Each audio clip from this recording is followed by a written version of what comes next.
it is said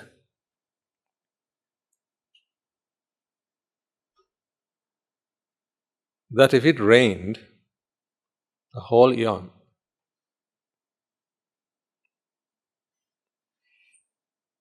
you know how long a eon is? It's a very long period of time, a kalpa.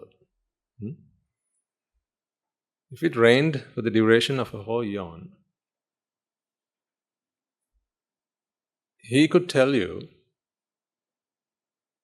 how many of the drops of water that fell from the skies would fall into the great oceans. So he can tell you the exact number. And not just that, he could also tell you how many of those drops that fell from the skies fall onto the great mountains. And not just that, he could also tell you how many of those drops of water that fell from the sky would fall onto land. So land meaning not the oceans, not the mountains, just flat land. So this is not just a rain of 1 or 2 days, but torrential rains that rains throughout a whole eon. Who do you think I speak of? The perfect one? No. Absolutely. I'm talking about one of his masterpieces. I'm talking about one of the Buddha's children.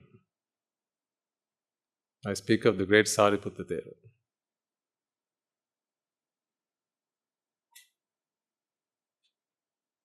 That is the magnitude of his wisdom, it is said.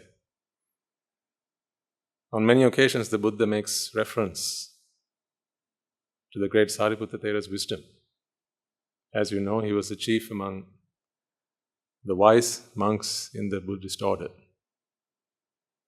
His wisdom was only second to that of the Buddha. And we are so fortunate that we had individuals like himself in the Buddha Sasana, because if not for him, I don't think that today we'd be able to discuss the Dhamma as we do. Understand, learn, practice the Dhamma as we do. Because on many occasions, it was he who went through the trouble of explaining, describing, detailing many of the suttas that the Buddha would preach, just in terms of what is referred to as the Matruka Pali. In other words, he would just give a very brief exposition of his understanding, and the great Sáriputta Thero was always there by his side to take on the task of detailing it, analyzing it, and expounding it so that people like you and I could make sense of it.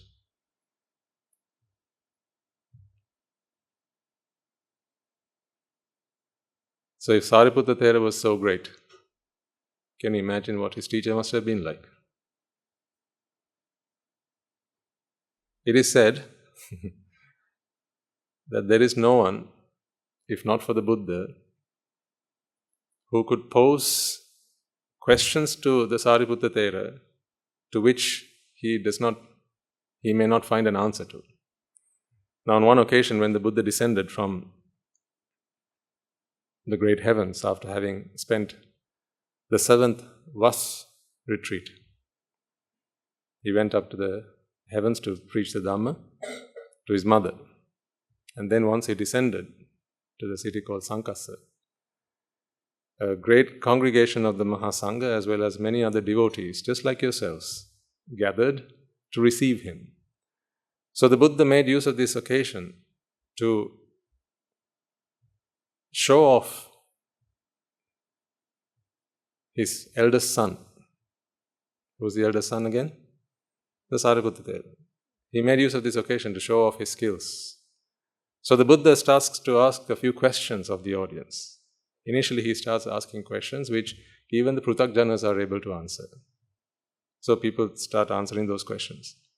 Now you can imagine this is a huge gathering of people. Far more than anyone could count. For miles and miles, many people are gathered. Then he starts asking questions that only a Sotapanna could answer. So what do the Pruthagjanas do at that time? They keep shut. Because they can't even make sense of the question, let alone give an answer. And then after he'd done that, then he goes on to ask questions that only a Sakrudagami person can answer. So the Sotapannas now, they understand the question, just about, but there's no point in them trying to come up with an answer because the answer is not obvious to them yet. Because that is yet to happen for them, as only once you mature in your practice is when these answers begin to appear. So he continues like this, and then he asks questions that only an Anagami person can answer, and the Sakrudagamis, the Sotapannas and the Pruthagjanas, they all remain silent. So then he goes on to ask questions that only Rahatan Mahanses can answer. And then the rest of them, they are quiet. And then finally he asks a few more questions. And all the Rahatan Mahanses are also silent, except for one. Sáriputta Thero answers those questions. No one else in the audience is qualified to give the answers to those questions. They don't have the answers. They can understand the question, more or less, but they don't have the answers. And then after that Q&A was done, then the Buddha asks a few more questions. And now even the Sáriputta Thero is silent. So the Sáriputta Thero is looking around. Who is it in this audience that can answer this question? He looks up at the skies. There are the Devas and the Brahmas. They don't have answers. He looks around at his fellow monks. None of them have answers. So what does he do in the end?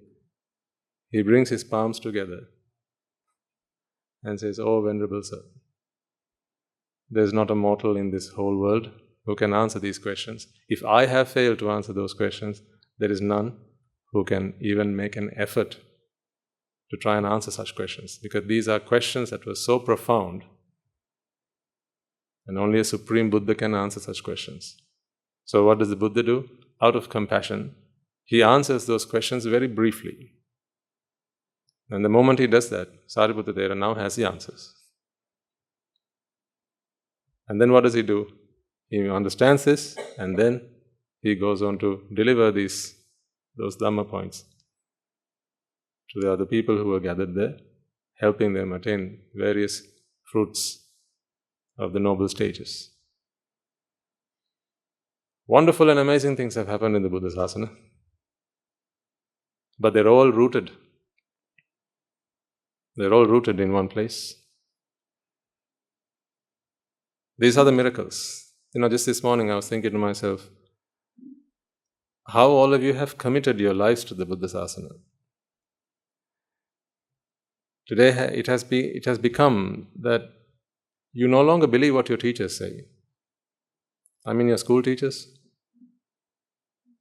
I don't think any of your school teachers would have imagined you being here today with a prayer mat on your shoulder. That is not the future that they wanted for you. They imagined a very different future for you, didn't they? They wanted you to become scientists and lawyers and teachers and mathematicians and professors, doctors and so on. So you went somewhere along that path. Now those who have lived a fair part of your life, you would have achieved some of those. But then there are young people in the audience as well. This is not what your teachers would have wanted. So there was a time in your life where you started following what your teacher said. These are the teachers you met at school.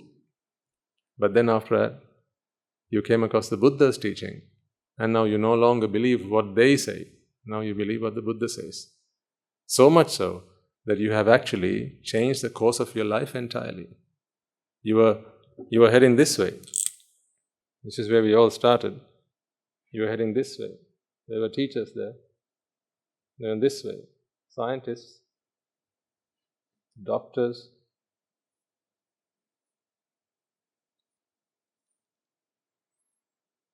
So you kept going, and then you heard the Dhamma. What happened then? It was at this junction you had to choose a path. And you almost went like this, and then went somewhere else. This happened for each and every one of you. Now you're heading somewhere else. This is all worldly, then that is out of this world. This has happened for each and every one of you. To whatever degree, to whatever extent you are able to do it, this has happened for each and every one of you. Because your teachers, all they knew was about these things. So that is what they taught you. But now you have lost trust in them. They would lose trust in themselves if they heard the Dhamma. But you've lost trust in them because you realize that these paths, they don't take you to ultimate happiness. So now you're on a different path. And that path takes you to becoming someone who is worthy of worship. Not just from your children, not just from your students, but from all sentient beings in 31 realms of existence. The sasana is an amazing thing. It's an incredible thing. It has changed people's lives.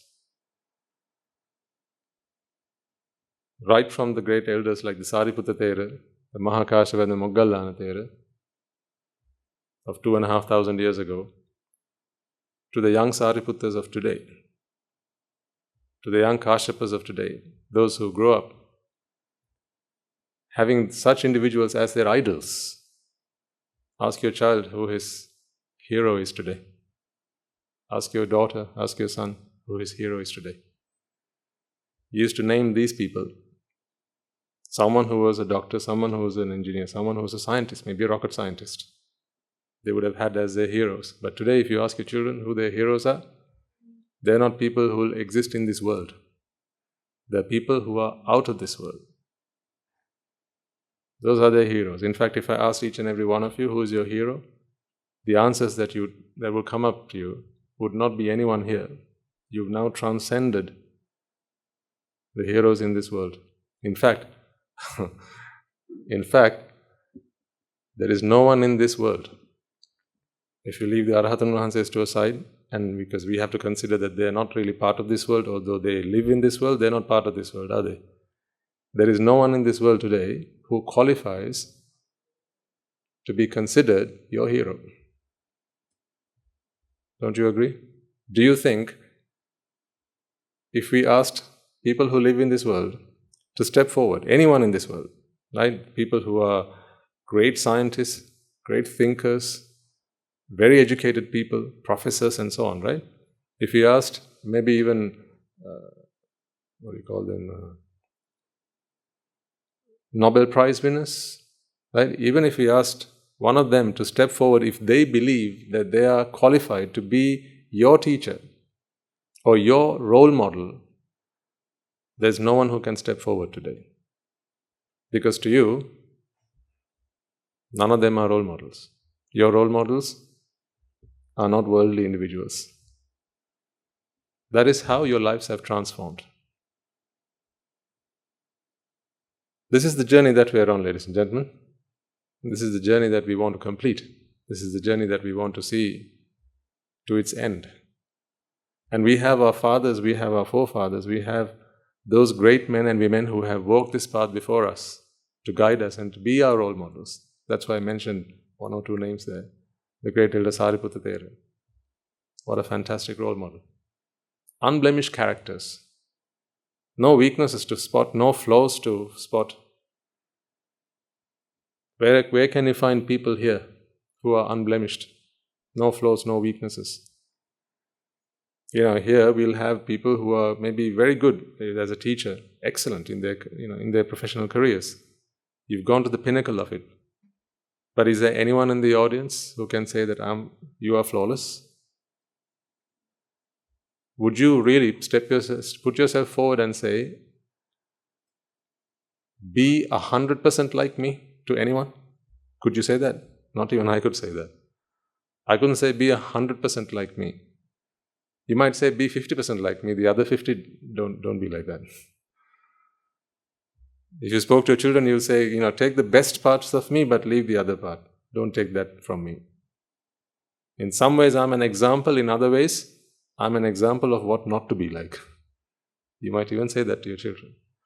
But here we are talking about individuals like Sáriputta Thero, Moggallana Thero, Mahakāśyapa Thero. There was nothing about them that we could say, that part of his life, don't take that as an example. There's no part of their lives you can say anything like that about. Flawless characters, perfect characters. And because now we have them as our role models, that is where we are heading, so that ultimately we can also become like that. Flawless characters. And that's what we're here for. So, bearing in mind that these are the individuals who have defined our destination on this journey, these are the role models today that we hold as an example and we strive to become like. Let us bring our palms together then, in veneration of their holy name, as well as that of our great Father, the Supreme Buddha, who was the source of inspiration for all of them, who was the fount of wisdom for all of them, our teacher, our guide. And as we do so, let us also remind ourselves that we renew our pledge of allegiance and an oath that we take upon ourselves to walk the noble path and become individuals just like them, so that they can be proud of us one day. Namo tassa bhagavato arahato samma sambuddhassa. Namo tassa bhagavato arahato samma sambuddhassa. Namo tassa bhagavato arahato samma sambuddhassa. If you're asked to be a mentor to a young person today, now I want you to come up with an honest answer, right? You have to be genuine to yourself. You have to be honest to yourself. If you're asked to mentor a young individual today, be that a young boy or a young girl, who is looking to build up their future, and they're planning their future, and they're trying to imagine what their future is going to be like. Kesara. So they've come and asked you, what should I be? What would you ask them to be? What would you advise them to be? What would you recommend they become? Engineers? Why not? What's so wrong with engineers? Engineers in the house? I used to be one. There are a few. Teachers? There are a few. Yes. People in the medical field? Nurses, doctors, so on. And lawyers? In the legal profession? So, why not? If someone came up to you and asked you, young man, say 14, 15, right? They're really setting themselves, they want to set themselves up for a good future. They come and ask you, what should I be when I grow up? What are you going to tell them? Because they're going to come and ask you, they know that you're an engineer. You're a chartered engineer, not just about any engineer, you're a chartered engineer. And they come and ask you, when I grow up, what should I be? What are you going to tell them?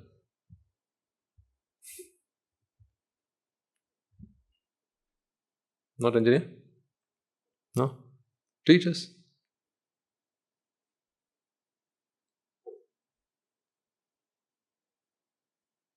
Why not? What's so wrong with being an engineer? When they ask you, who should I be when I grow up?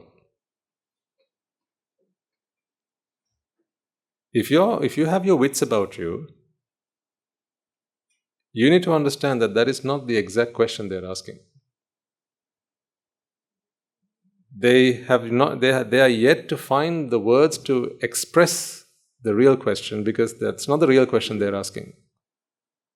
Because they think now, as young children, they have to have some profession, some career that they need to get into. They have to have an ambition, right? Didn't we all used to be there? There was a time in our lives, weren't there, where we would question ourselves, where would we go? Where do we want to go? What do we want to do in the future? Because people used to come and ask you that. Your adults, your aunties, your uncles, grandparents, mothers, friends, and so on, they'd come and ask you, what do you want to be when you grow up?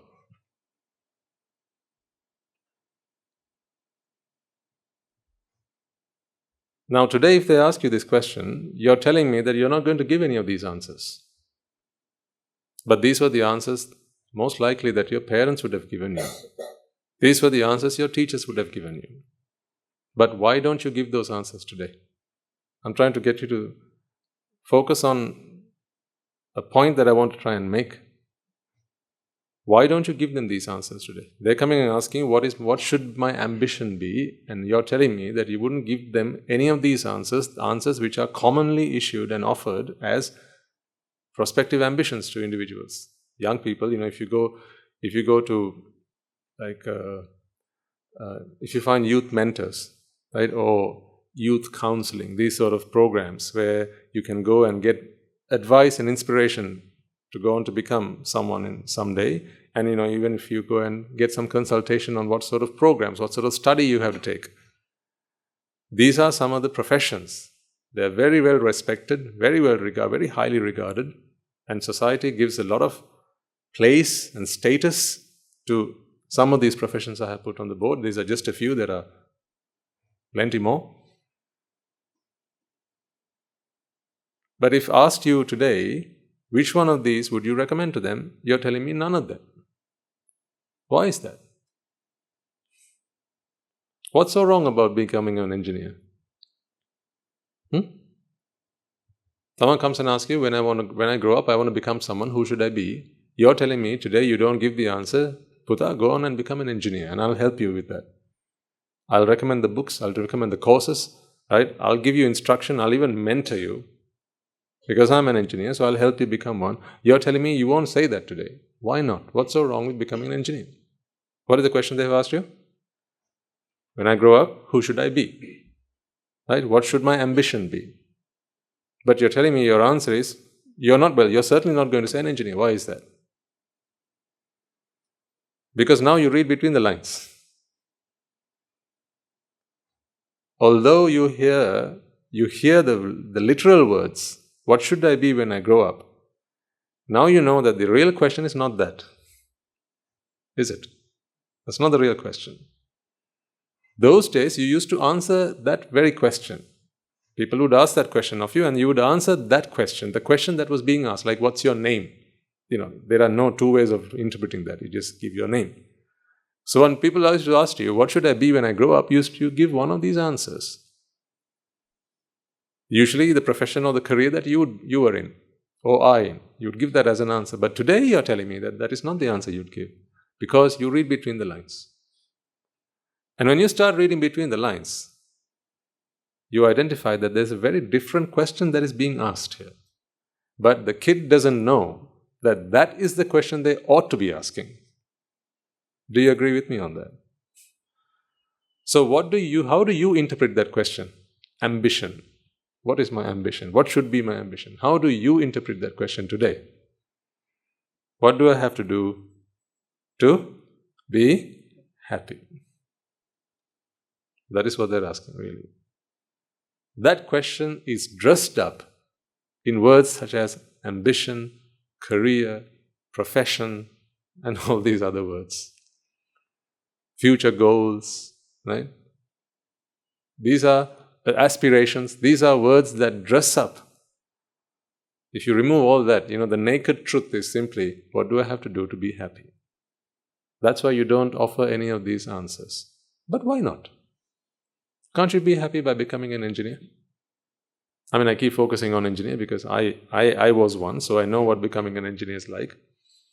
I was a computer engineer, so I know what that's like and what you have to do to become one. and what the job involves, what the hours are like, what the money is like. I know that. And in the banking field, so it worked out quite well for me. But today, if someone came up to me and asked me, Swaminathan sir, I'm 15 years old. When I'm 25, what should I be? Do you think I'm going to tell them a computer engineer? A banker? Would you? Why not? Why not? What's so wrong with that? 99% of the population of the world, right, would give that answer. What population? 99, sorry, I missed a 0.9. 99.9% of the world's population would give that as an answer. Becoming an engineer is no little thing, is it? In this day and age, right? And it matters not which field, right? Whether it's physics or some other field of science, chemistry or computer mechanics, computers, mechanics, right? It doesn't matter, rocket engineering, whatever. In whatever field, becoming an engineer is a big thing, because you have to be very educated, you have to be very focused, a lot of skills you pick up along the way, and very well regarded, and it has a very distinguished place in society. When you had your own children, these were some of the dreams that you had set for them. Just give me a quick show of hands, mothers and fathers in the room. Right. So when you were younger, when your children were younger, so when they were, let's say, 10, 12, that sort of age, just starting out in life, wasn't this one of the dreams that you had for them? Doctors, not a dream you had for them? Yes. Lawyers. What do we have here? Scientists, teachers, professors. These were some of the goals that you wanted your children to have. Literally go back down memory lane. You might have even had these conversations with your children. I remember walking up to my dad and asking him, Appacha, because it was time to choose my O-level subjects. That was the first time it happened. So we could choose. They were the mandatory subjects and they were always the optional subjects. It mattered very little which subject you chose, but it was a big deal for us, because for once in our lives, we could choose. Scholarship, you can't choose anything. All the way until grade, 9, there was nothing you could choose, but then, come grade 10, you can actually choose. So it seems like it's like make or break. This is a big deal for us. If you were there, you remember. It was a very, very big deal. Sometimes the choice is, am I going to do Oriental music or Western music? Even that was a big deal. Because for once in our lives, we were able to choose something, and it felt like my whole future depends on that. So that was what choosing for O-levels was like. So I went up to my father and asked him, what should I do? So he would give one way or the other, because they realized this, although this is a milestone, it is not the defining milestone. They'd say, Putta, it doesn't matter what you choose right now. 2 years from now, you will have a bigger choice to make, right? Just prepare yourself for that. But, that I wasn't happy with that answer. So I had to go to a few more people. Because I wanted to make an informed choice. And that was when we realized that after we'd made that choice, some of the factors that influenced these decisions were, will you be in the same class as your friends? Even those were important factors to consider. So of course, your parents didn't know those answers. It was only you who knew. So it was not merely what professions or careers you could go into by making these choices, but also who was going to be in class with you. Was your best friend going to be in the same class as you? If you chose music, what would your best friend choose? Right? These were also important factors to consider. So when my father said, it doesn't matter, just choose whatever, don't waste my time. Right? 2 years from now, come back and tell me, well, if you've passed your O-levels, we'll talk about A-levels. But I wasn't happy with that. So I went around the houses, right, asking the ayahs at school, what our seniors, right, what choices they had made and how they had faced those questions, and how those choices, the choices that they had made, had now influenced their level of happiness and what they're like and so on. So anyhow, we all made some choices, and then came the bigger milestone. That was the defining milestone, right? What were you going to do for your advanced levels? Now that was big, wasn't it? Because you knew, after that point, it was a bit like this.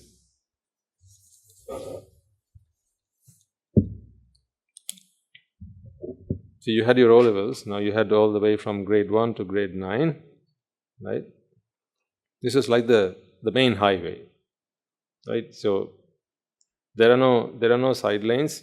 You'll all have to go the same way. Then they came to grade 10. At this point, you had to choose. You had a few choices to make, but after that, they all came back to the same level. And then from there, again, you had your A-levels. So that was in grade 12. Now, you are starting to specialize. In fact, all of this came together, and now you had, what streams do we have? Science stream, math stream, commerce, arts. Now, one of these you had to choose, but these paths took you on very different journeys. At least that is what we were told. If you took the art stream, you'd go on to become these professions. If you took the science stream, you could go on to do these things. If you took the math stream, you could do these things. And if you took the commerce stream, you would do these things. It seemed like, at this point, if you don't make the right choice, I don't know if you remember being in that situation. If you don't make the right choice, then everything's going to be just doom and gloom. It was a very defining moment of your life. Although today you realize that none of those choices really mattered at all. See, we all made a choice, whatever that choice was. We all made a choice, but look at yourselves today. None of those choices have mattered. Because today, what you're doing today, here, right now, under this roof, what you're doing today, here, does it matter whether you chose commerce, arts, maths, or science? Does it? What you're doing right now? No, it does not. But when we had to make that choice, it was a big deal. A very big deal. Because we didn't see the end goal of doing any of these things. For us, it was simply a matter of, who do we become? Who do we end up calling ourselves? Then even when it came to doctors, now I remember I was in a position where I could choose not just the science stream, but I could choose whether I was doing biology or human biology. You have no idea how many conversations I had with so many people, just which one I was going to choose out of the two of them. It really didn't matter at all. It didn't matter at all. Even to get to university, it didn't matter what you did for your A-levels, whether you did biology or human biology, didn't matter. But I was always thinking to myself, I want to become a doctor. So to become a doctor, which one's going to be more helpful? Which one's going to be the better choice? Because, becoming a doctor was everything I wanted in life. That for me defined the pinnacle of life. It was what I was living for. Because, when you started off at school, that is what you have to become, right? Yes, you have to go on to do various other things, build a house, buy a car, be a father, and so on. But a very big part of who you are is your profession. And there was a lot of talk among people about who you should go on to become. This ambition that you have apparently was a very big choice to make. It's a very, very important decision in life. I think only second to who you're going to get married to. Only second to that. Your profession? Who you're going to become? Because the status, that was also involved. How people are going to regard you, all that was involved. What it's going to bring you in terms of career prospects, all of that was involved. So many things defined where you were going to take your life. So I was determined that I wanted to become a doctor. And I'm sure there were many in the audience who were equally determined about whatever profession you were in. And these choices, it mattered a lot to you. It felt like if you made the wrong choice, that would be a slip-up and you would completely ruin your career. I remember feeling that way. But today I realize, and don't you, today I realize that none of those choices actually mattered at all. It mattered absolutely nothing at all. Because those choices, yes, there were choices that I made at the time and maybe it shaped my direction in life to some extent. It may be what brought me here, but now that I am here, none of those choices matter. But it's not just students who chose science or art or math, who are here amongst us today. There are those who haven't actually completed their O-level education. Noble hearts. They're only just starting out in life. So it mattered not what choices they had made to these questions in life. They're all here. Because none of these choices mattered. But when we were making these choices, when these choices presented themselves to us, when we were at these milestones, at these junctions, it felt like, didn't it, that these were the defining choices in life, and if you get the wrong choice, then your whole life would be a disaster.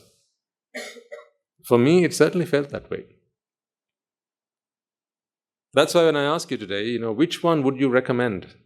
So if someone comes up to you today, they're just having done their O-levels, they come up to you and ask you, Madam, Sir, should I be taking the commerce stream, the math stream, the science stream, or the art stream? What are you going to tell them? Which stream? They're here asking you, which stream should I enter? They want to become a stream enterer. What do they want to become?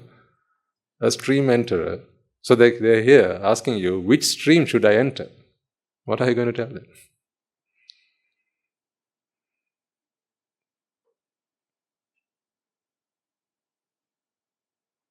See, your answer is very different today. If someone came up and asked me, which stream should I enter? I will tell them, it matters not which stream you enter, if these are the streams that you're going to choose. But let me show you a different stream to enter. These choices, not so important in life. Because don't you, that no matter which stream you choose, all of these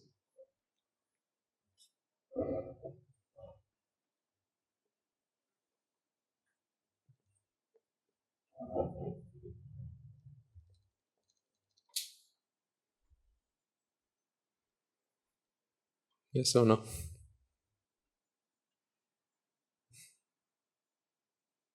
All these streams end there.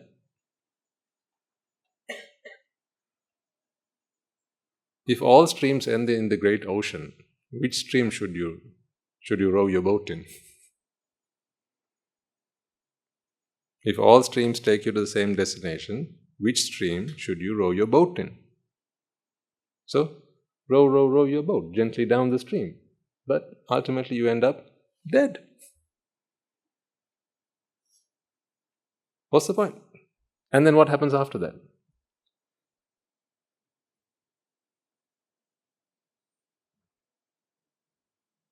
Back to square one.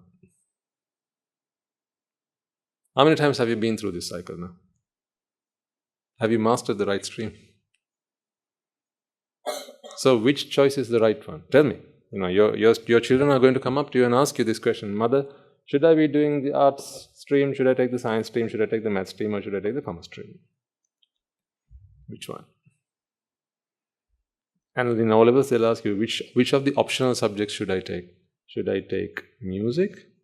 Should I take dance? Or should I take art? Which one? Are you going to sit them down and talk to them about, because they're going to come up to you and ask them, because they feel that these choices are going to be life-defining choices. It's make or break for them. If all streams end here, what does it matter which stream you choose? Now you see, there are two exits to this building, isn't there? No matter which exit you choose, you're going to have to go back round and go past the pond that we have there if you want to head to the Dhamma hall, right? So, if you come and ask me, Swaminatha, which door should I choose? Which one? Why does it matter which one you choose? Because both doors you have whichever one you take, you're going to have to walk around and take the same route to the Dhamma hall. So it matters not which route you take. Are these the life-defining choices, I ask you? Are they? But aren't these the choices that seem to be so important in people's lives? See, I really feel for young people of today, ladies and gentlemen, your past is someone's future and someone's present today. Isn't it? Your past is someone's future and someone's present today. So there are those who are at these junctions in their lives, and they, even today, I don't know, have the A-level results come back yet? This year? Last year's exams? Have they been released yet? No? Not yet, right? So they will be coming out soon enough. And, I mean, there's another one after this. What happens after A-levels? You have university. Woohoo! Which degree you take? If death is where you're going to end, which degree do you want to take?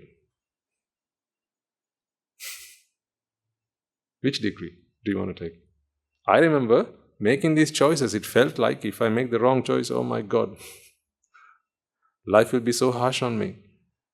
I'll be a disaster. All my dreams will just be destroyed. I had big dreams, big ambitions, and it was very serious, these choices I had to make. But today I realize none of these choices actually meant anything. The time that I spent trying to investigate these choices, going and speaking to people, when I thought that I wanted to do medicine, I actually went and did 2 years in working in a hospital. Voluntarily. Just to experience what that was like and whether that was meant to be, if that is what I was supposed to be doing, whether I really enjoyed that. For 2 years I worked in a hospital. Another 2 years I worked in a care home, looking after all grannies and granddads and washing their bottoms and feeding them and washing them and all that.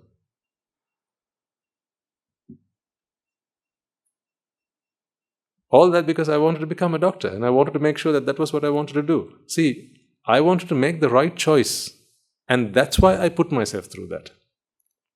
I put myself through 2 years of an internship and another 2 years of actually back-breaking work. It was quite literally back-breaking work.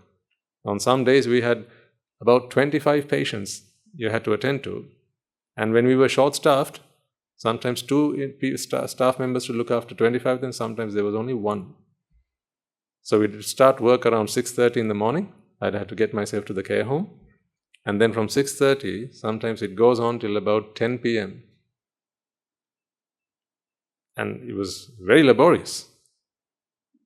It didn't help that I was a little bit taller than others, because when you start washing them, what do you have to do? You got to bend. That's how I picked up a backache. And I still have remnants of it from time to time.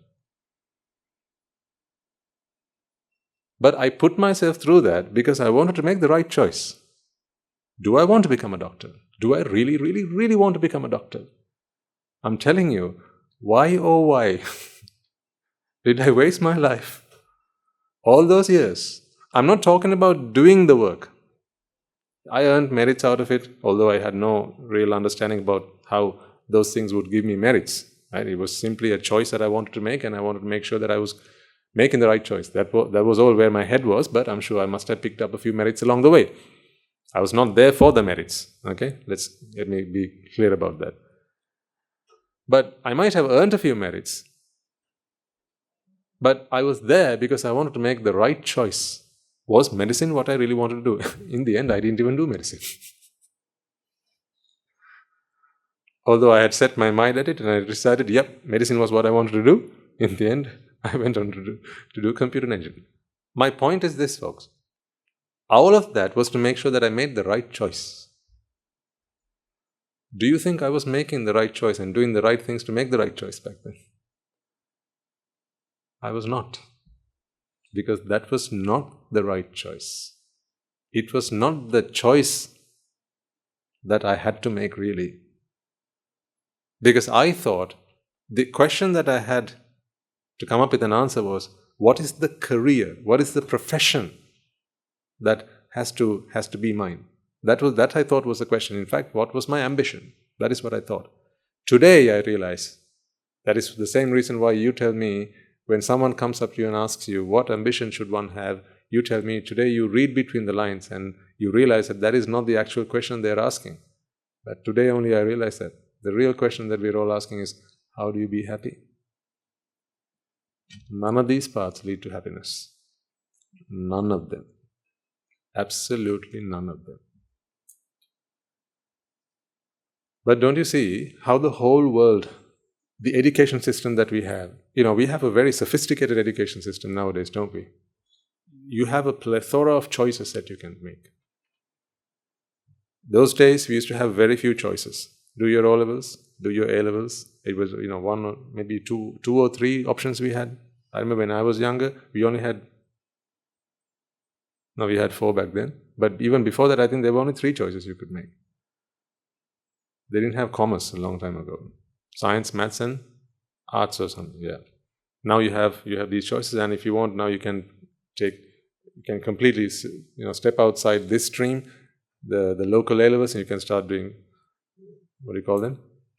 London A-levels, and then aim to go to foreign universities, because there are more choices that way.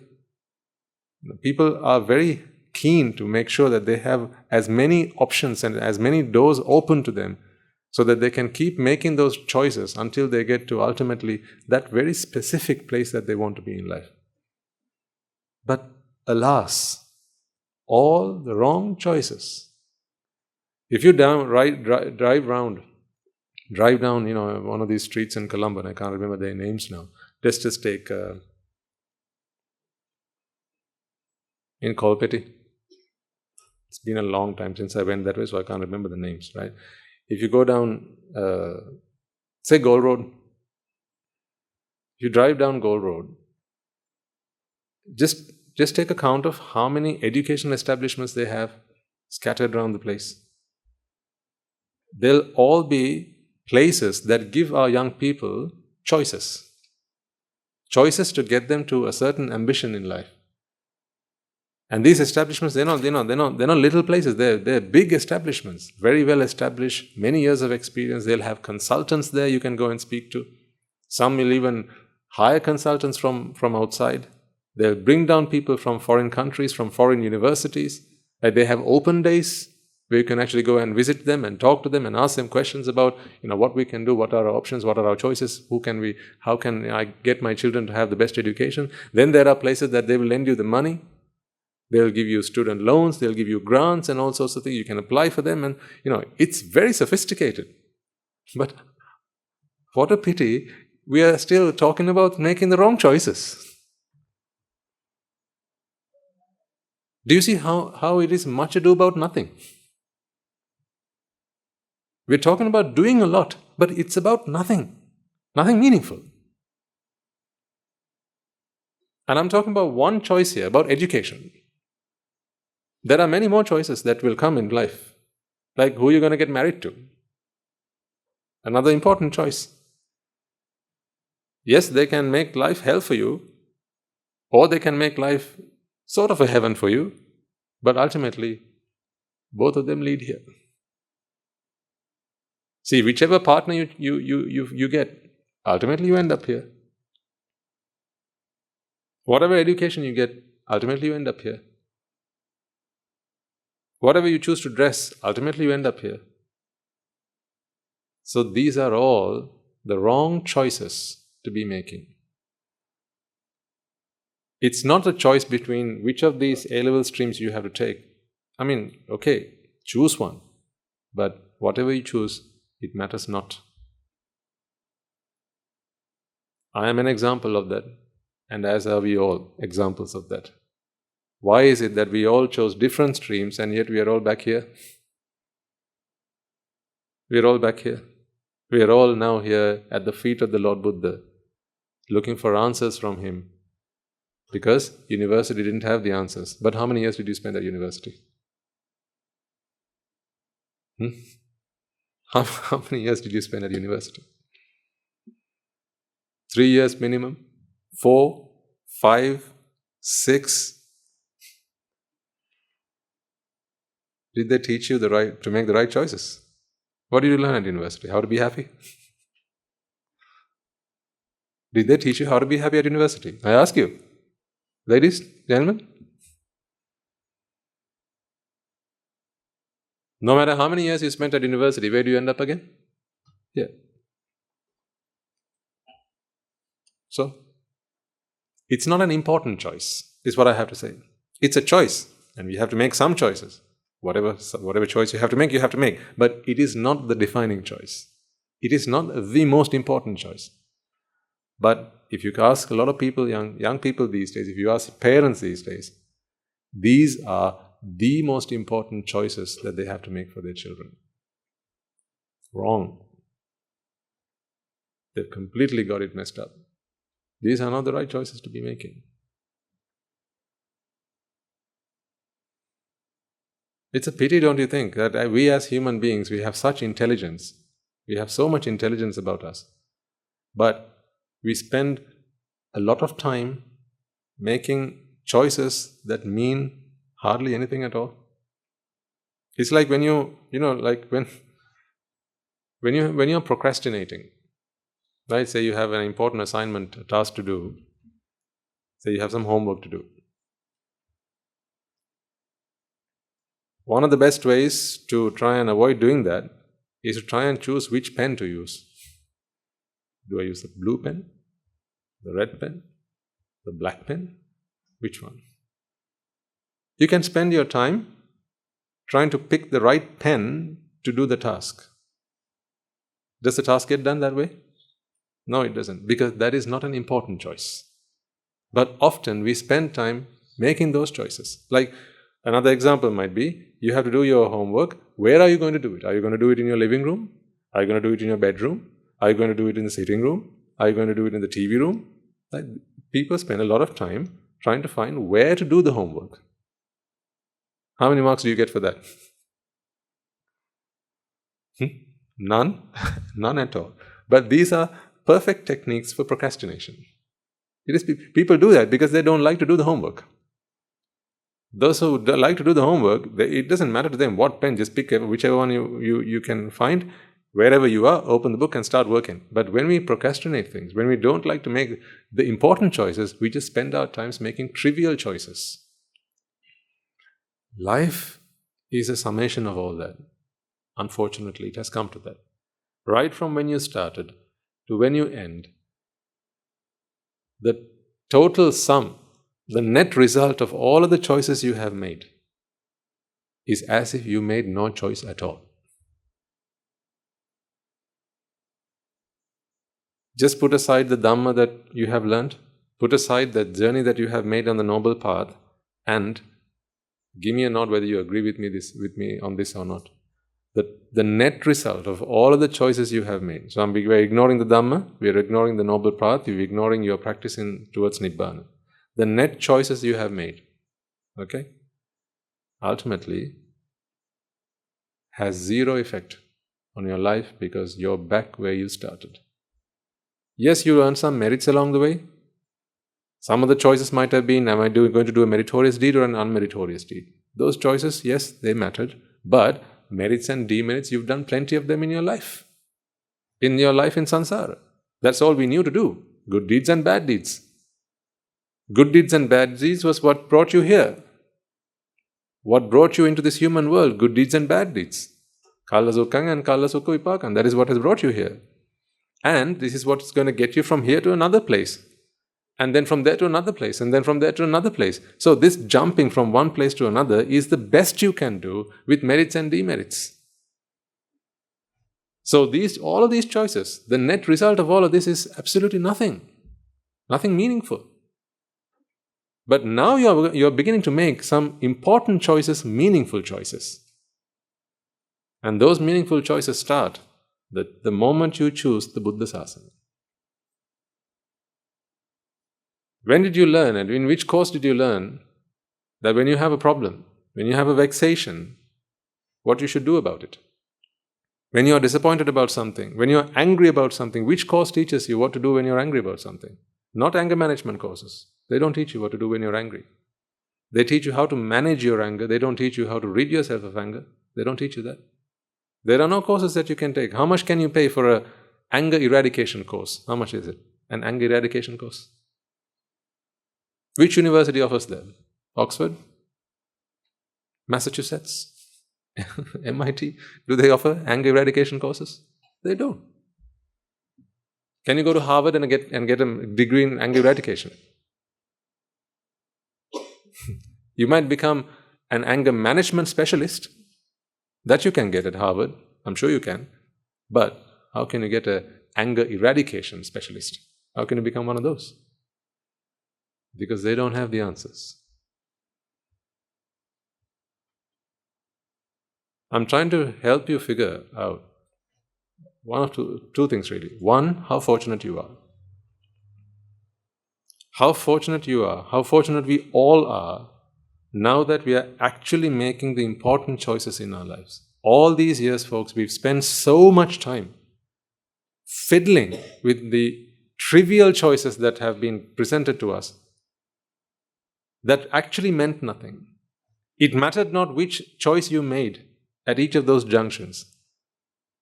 Because, see, we are all here again, back where we started.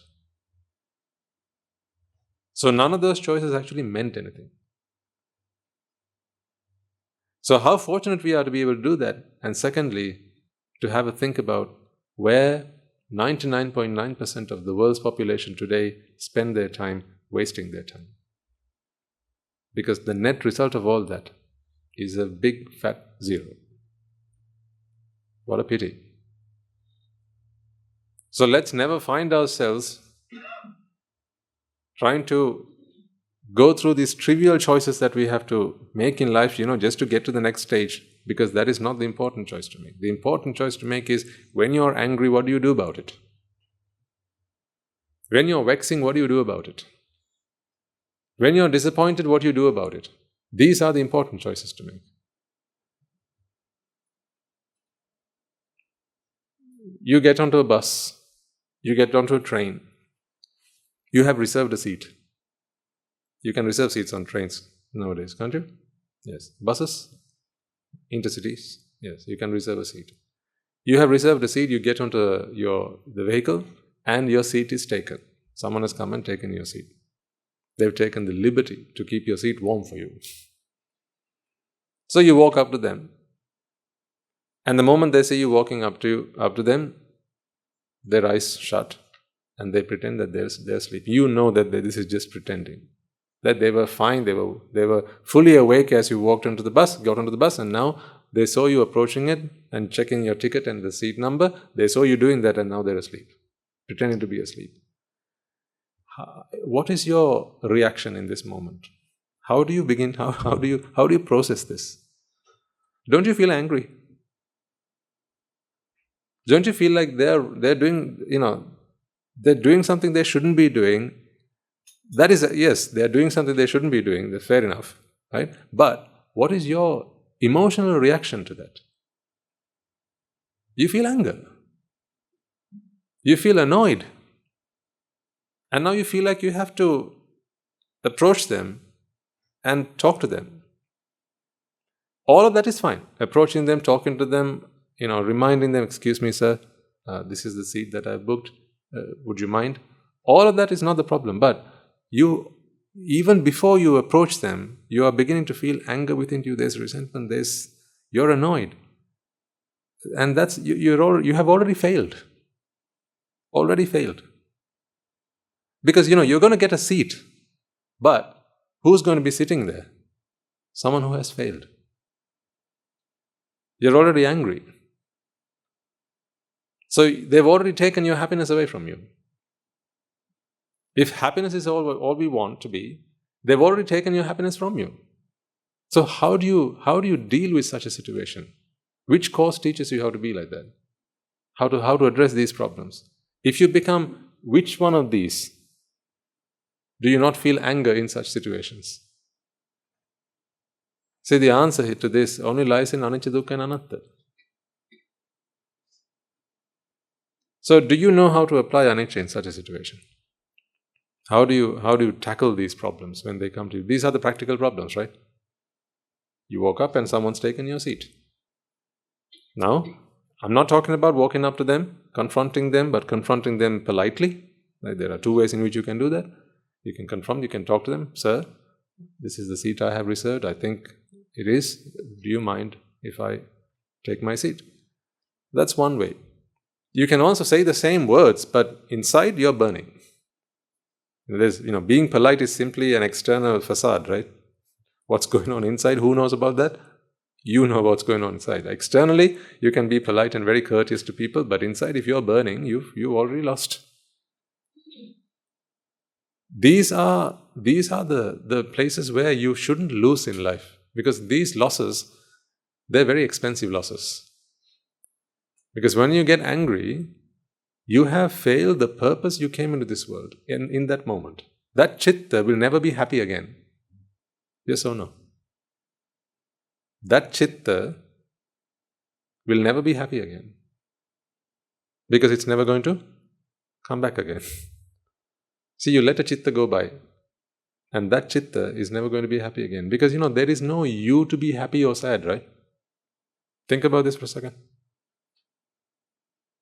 Who are you? Mister? No, that's not what I'm asking. Who are you? You are just a citta. So if you're just a citta, in this moment, you are the citta that is in you right now, right? So if you are really concerned about happiness, okay? If you are really concerned about Nibbána, which citta's Nibbána should you be concerned about? Which one? This one, exactly.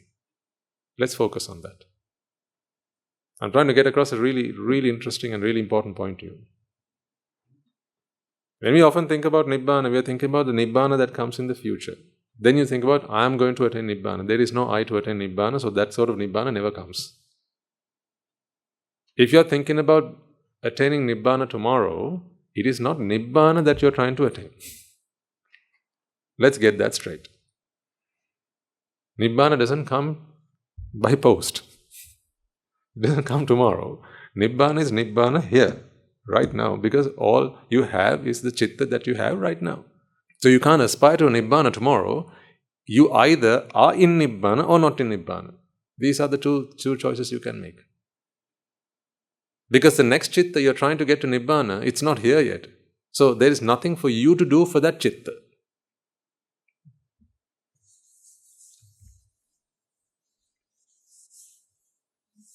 Try and understand this. Try and make sense of this as best as you can. This is where we are right now. We are on a citta. Okay? Are there ever two cittas at the same time? Never. So, when we talk about the present, Pacchuppanna moment, right? This is all we have. At any point, when we take a snapshot of who you are, if this is the body, then this is the citta. This is all you are. At any point, this is all you are. Let's let this citta pass, and now we are at another citta. And at that moment, who are you? That citta. Yeah? No other. There's not a future citta, not a past citta. There's always only a citta. So if this is the only citta you can do anything about, and Nibbána is your purpose,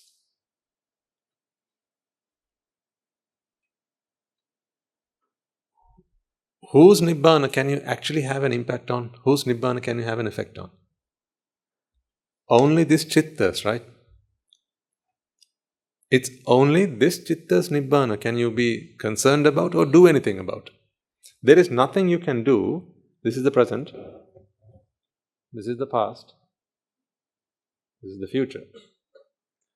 Can you do anything about this chitta's Nibbana? Let's go back to the past. The chitta that arose before this one, can you do anything about that chitta's Nibbana? You can't. How about this chitta's Nibbana? Now think about individual chittas, because that's all there is. Can you do anything about this chitta's Nibbana? You can't. Why not? Why not? It hasn't come yet. It hasn't arrived yet. So if it hasn't arrived yet, how can you throw a birthday party for a child that hasn't been born yet? You can't. This child, this chitta hasn't been born yet. So there is nothing you can do for this chitta's Nibbana. This child is dead. So there is nothing you can do for this chitta's Nibbana. So this chitta which you have in the present moment is the only chitta whose Nibbana you can do anything about. So if you tell me that happiness is the sole purpose of your life, yeah? And you mean that, you're genuine about that, you're authentic about that, you really mean that happiness is the only thing that you're concerned about, then whose happiness can you be concerned about? Just this one. Can you make this one happy?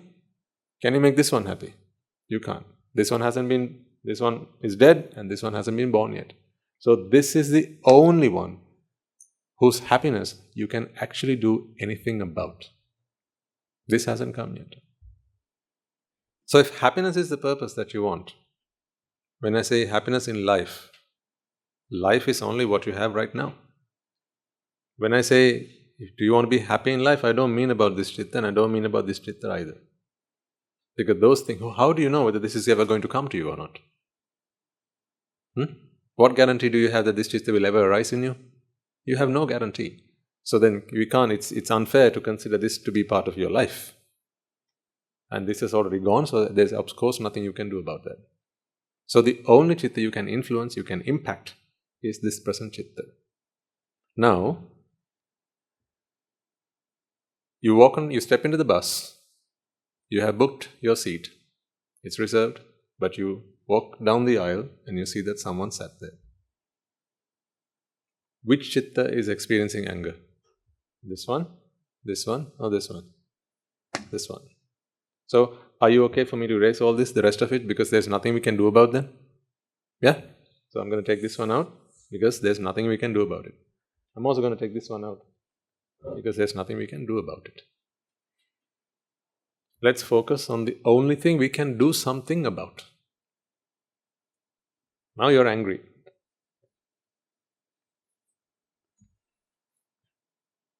In this moment of anger, if you have truly sought refuge in the Buddha, Dhamma and the Sangha, see, seeking refuge implies that when you have a problem, you don't look for answers outside that.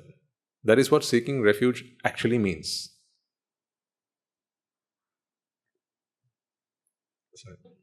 Now, you see, in some countries, they accept refugees. When there are wars going on, civil wars and so on, right, or even disasters, natural disasters, they accept refugees.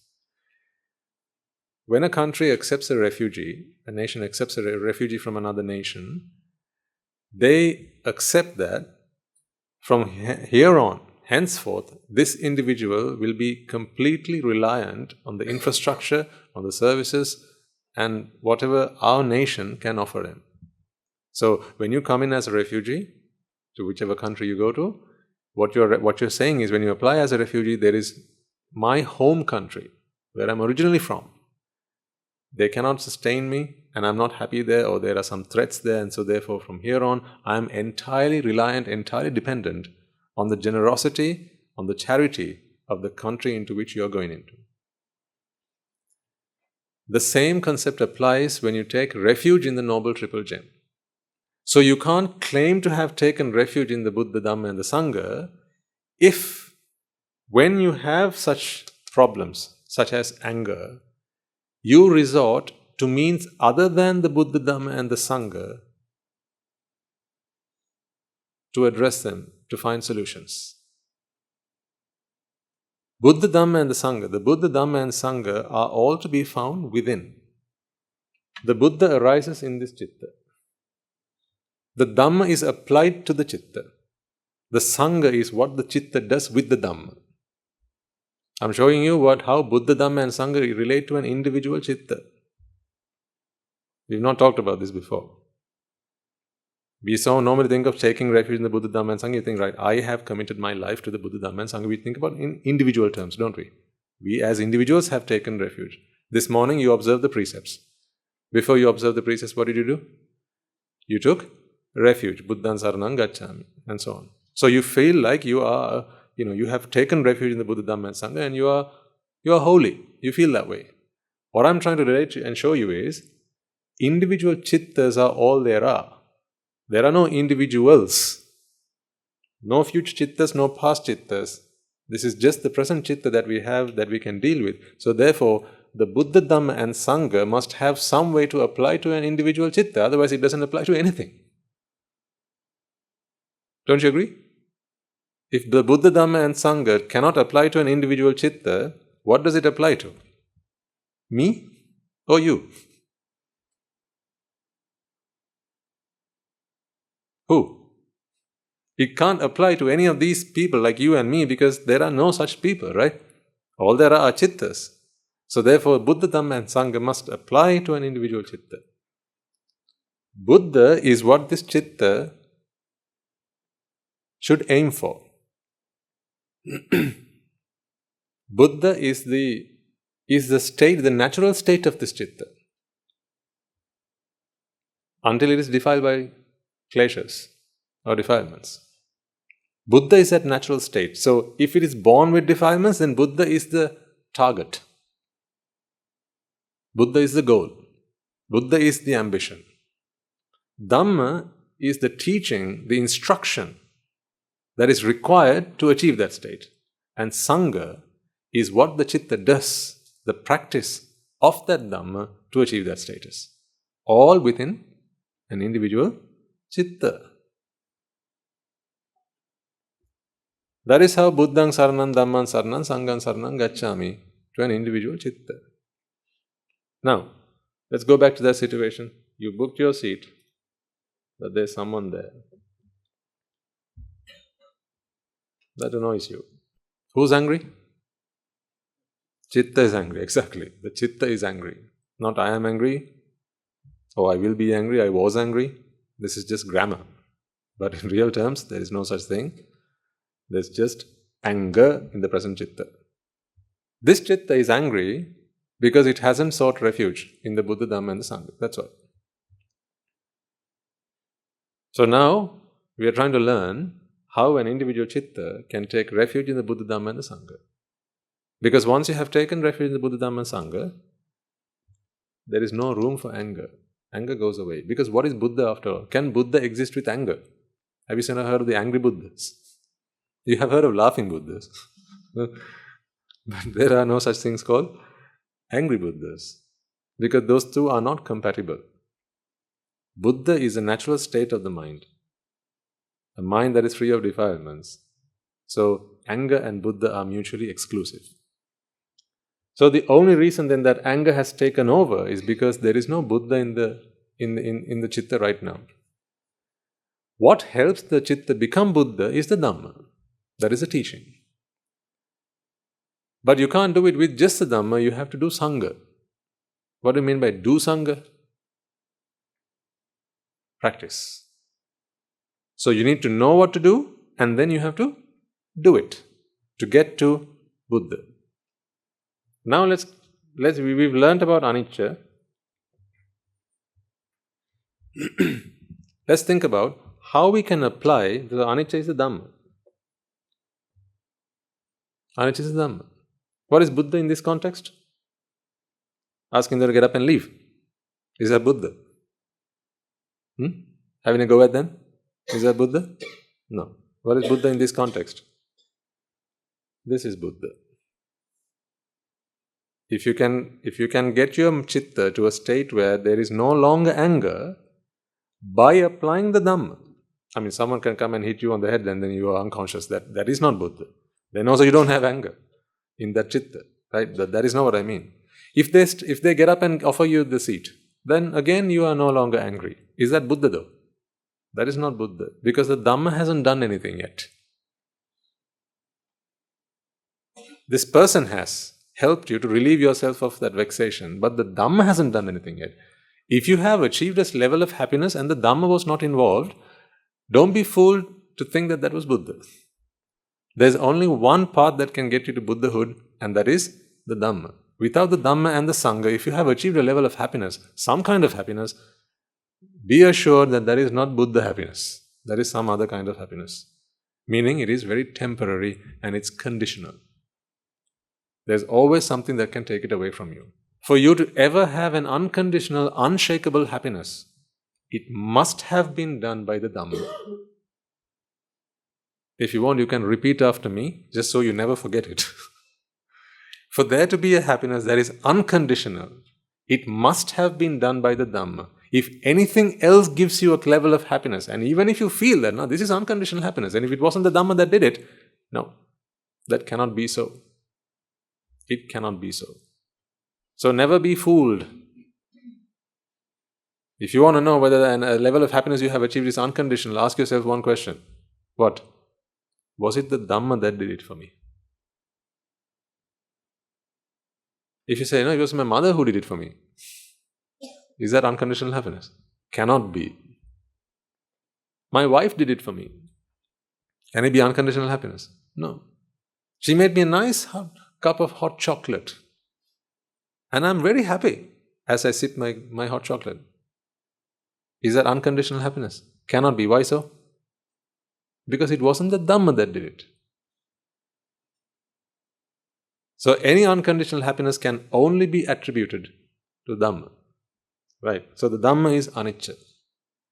Sangha is what you're going to be doing next. Okay? So we know what Buddha is? Freeing this citta from anger. You know what Dhamma is? Anicca.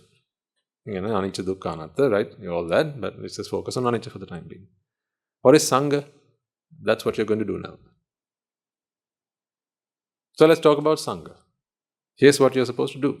So this person is sat here. You are stood next to them. Now you're angry. Who's angry? Citta is angry. Why do I keep repeating that point and emphasizing that point? That is Dhamma. That's why. I keep bringing you back to your senses because that is the Dhamma that you need to think about. The moment you think that this person is sitting there, he's probably doing it out of spite, to spite me, to anger, to annoy me. He's probably doing that to annoy me. Whenever you keep thinking along those lines, you have not sought refuge in the Dhamma. The Dhamma is not going to help you there. See, try and get this point into your heads, ladies and gentlemen.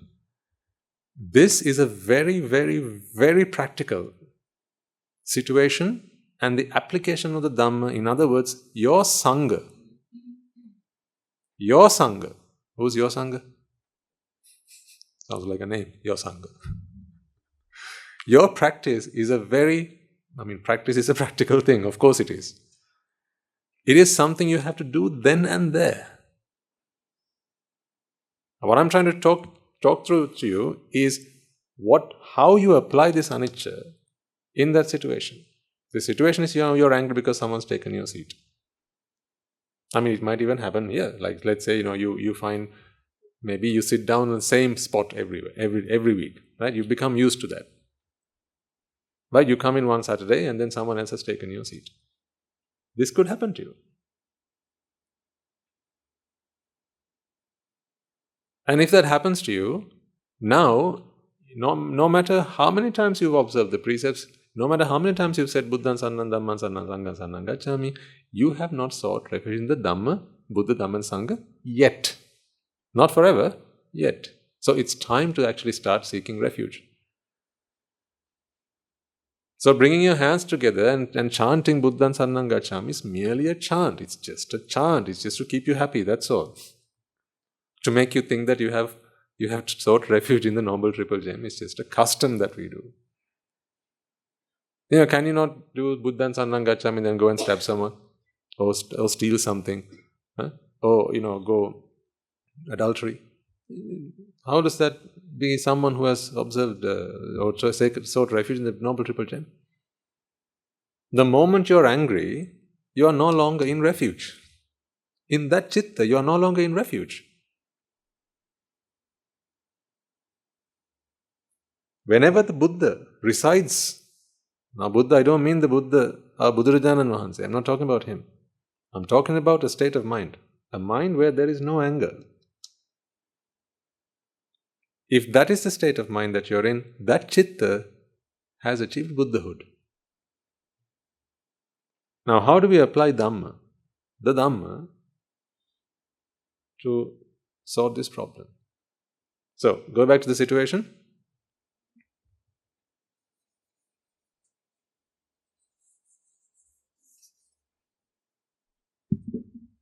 This guy sat on your seat. You stood there next to them. You see this. Immediately, you feel anger. Now, you need to free yourself from this problem. First and foremost, you need to realize that the problem is within you.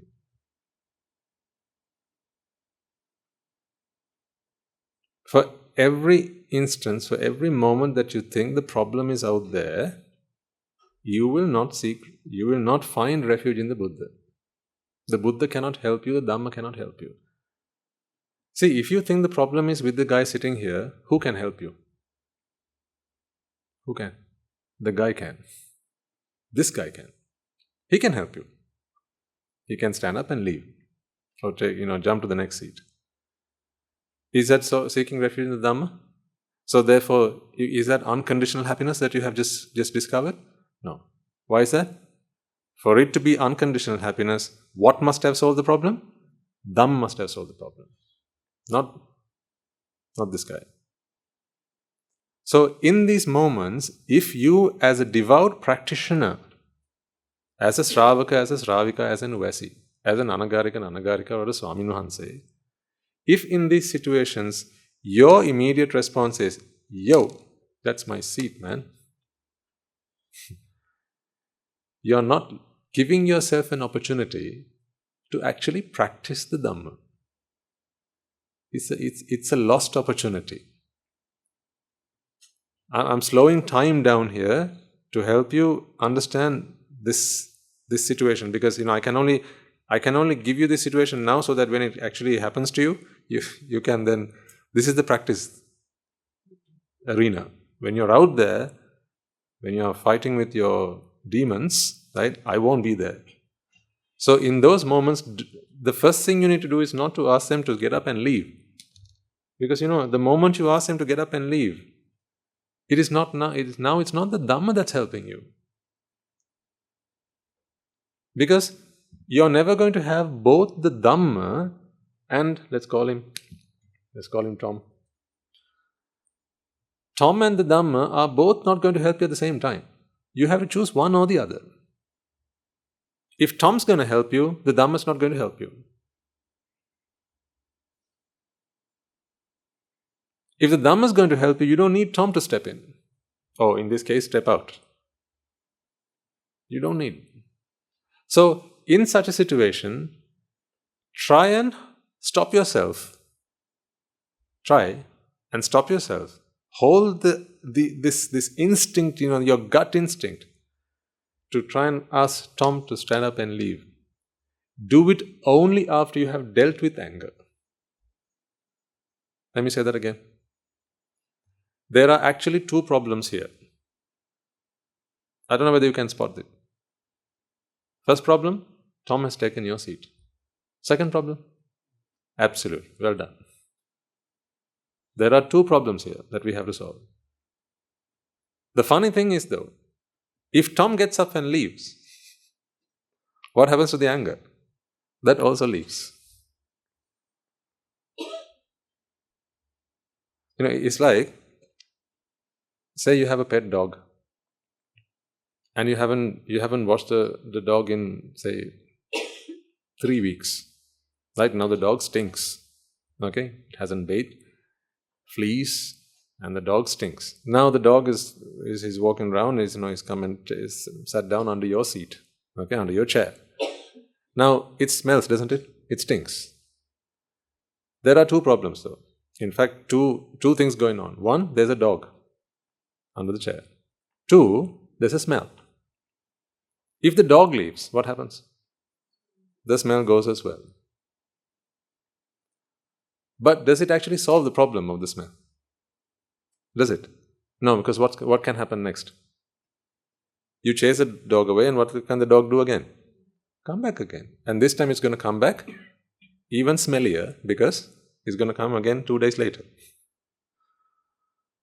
So now it's going to be 3 weeks and 2 days of not having washed. So it's going to come back stinkier, smellier than when it left. So try and stop the urge, your instinctive feelings to ask Tom to get up and leave. Because if you do that, like the dog walks away with the smell, when he comes back again, the smell is still going to be there. That's why I say there are two problems here. You have to be intelligent enough to spot the two problems and distinguish them separately. This you apply this situation in as many places as you can over the course of the next week. I'm giving you one example, but you can substitute your problems into this. Your children haven't done their homework. You get home and the dishes have not been washed.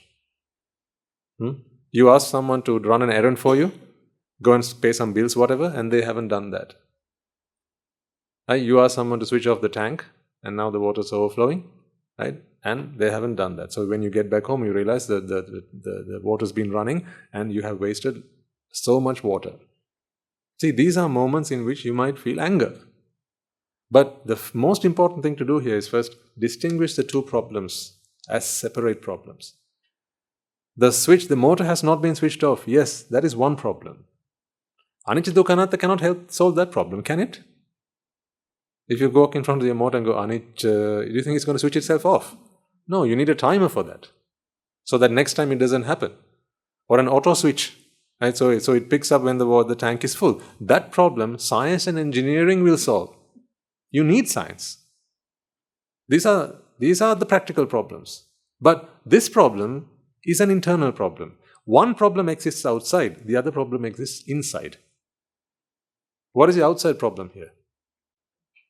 Let's say you reserve that seat because you have some leg pains, some knee pains and so on. So you need the seat, don't you? Otherwise physically it's very uncomfortable. And the doctor has said don't keep standing for long periods of time. So if whenever you're traveling, make sure you have a seat for you. So therefore you have reserved your seat. Should you not here on reserve seats for yourself? Because every time some Tom, Dick or Harry goes and sits in your seat? No, you must reserve your seat. And now that after you have dealt with your anger, should you not ask Tom for your seat? What do you think? Shouldn't you? You should. You should. Don't kick him out. That's bad.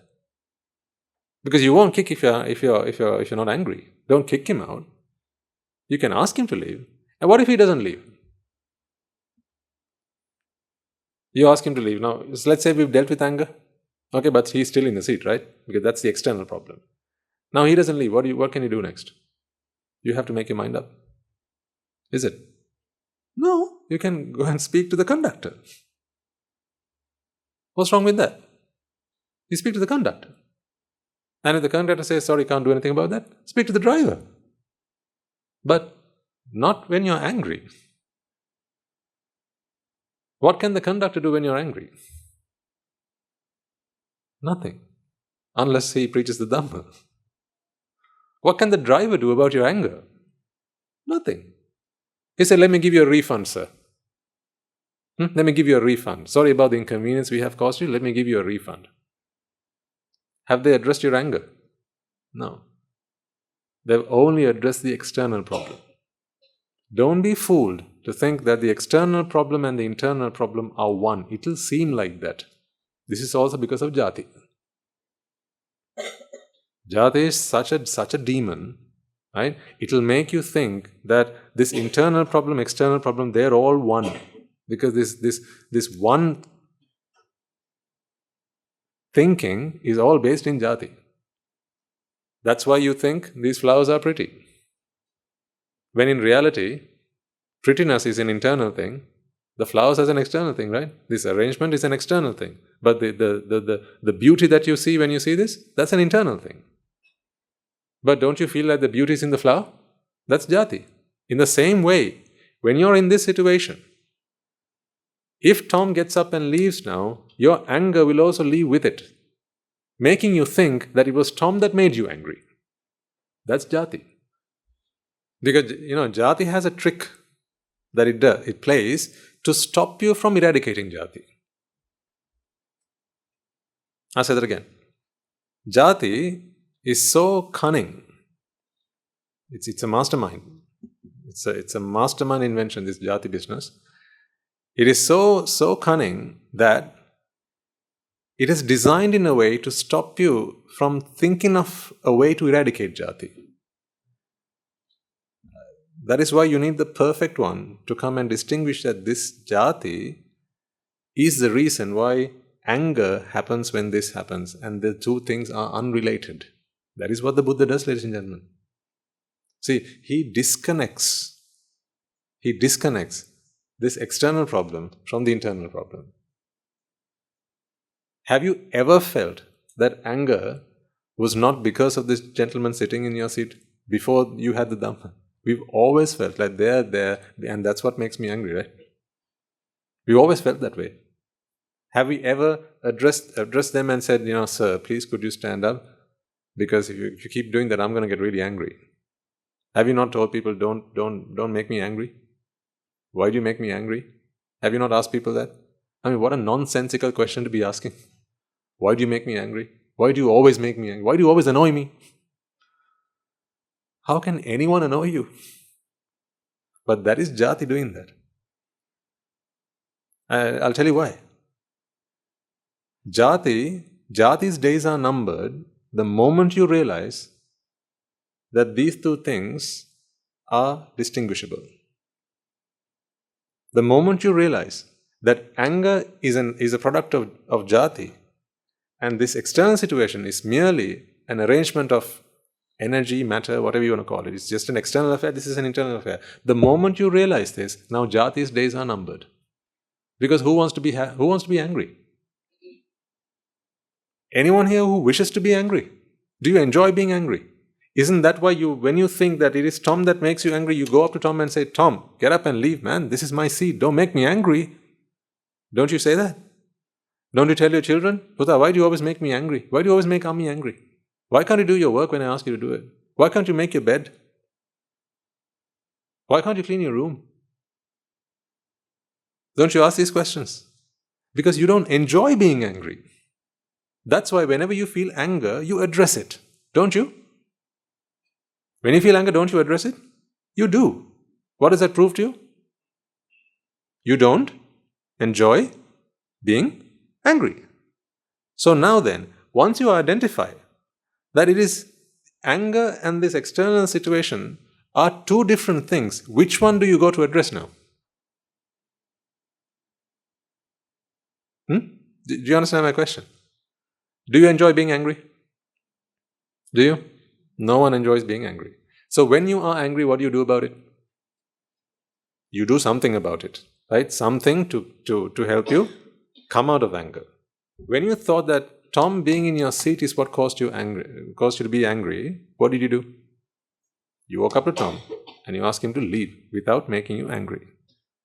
Because you don't like being angry. That's why. One day, you listen to the Dhamma and you realize that this is an external thing, anger is an internal thing. Now that you've realized that, I ask you the question again. Do you enjoy being angry? Do you? No. So what are you going to do now? You're going to address anger. So now you have realized though that it is not this that caused anger. Anger is a different matter and that's caused by jati. The moment you realize that, now what you're going to do? You're going to address that. And now you're going to address jati. So do you think jati wants you to identify that? Separate them and distinguish them. Játhi would never want you to identify that these two things are separate things. Because if you do, Jati's days are numbered. Therefore, what Játhi does is it bundles this together and makes you feel that it is because Tom's in your seat that you are angry. So therefore, here's what you do all the time. Tom, give me my seat. And here's what else happens. When Tom gets up and he leaves, you feel that anger's gone away. All the time, your bad knowledge, this ignorance, keeps being reinforced. That is also a trick of Játhi. Remember, Játhi is self, or this perception of self. And when there is a perception of self, there is also a mechanism to preserve it. After all, self-preservation, without self-preservation, there wouldn't be, none of this would exist. The whole universe exists as it does because of self-preservation. And self, ultimately, is preservation. These two things are synonymous. Self is preservation, preservation is self. That's what we call self-ish. What does self-ish mean? Preservation, right? When you are selfish, you preserve. You're always protecting yourself. That is what self-ish means. So self and preservation, they are synonymous. So self by its very nature will have internal mechanisms to stop you from identifying that it is the culprit of these problems. It's all inbuilt.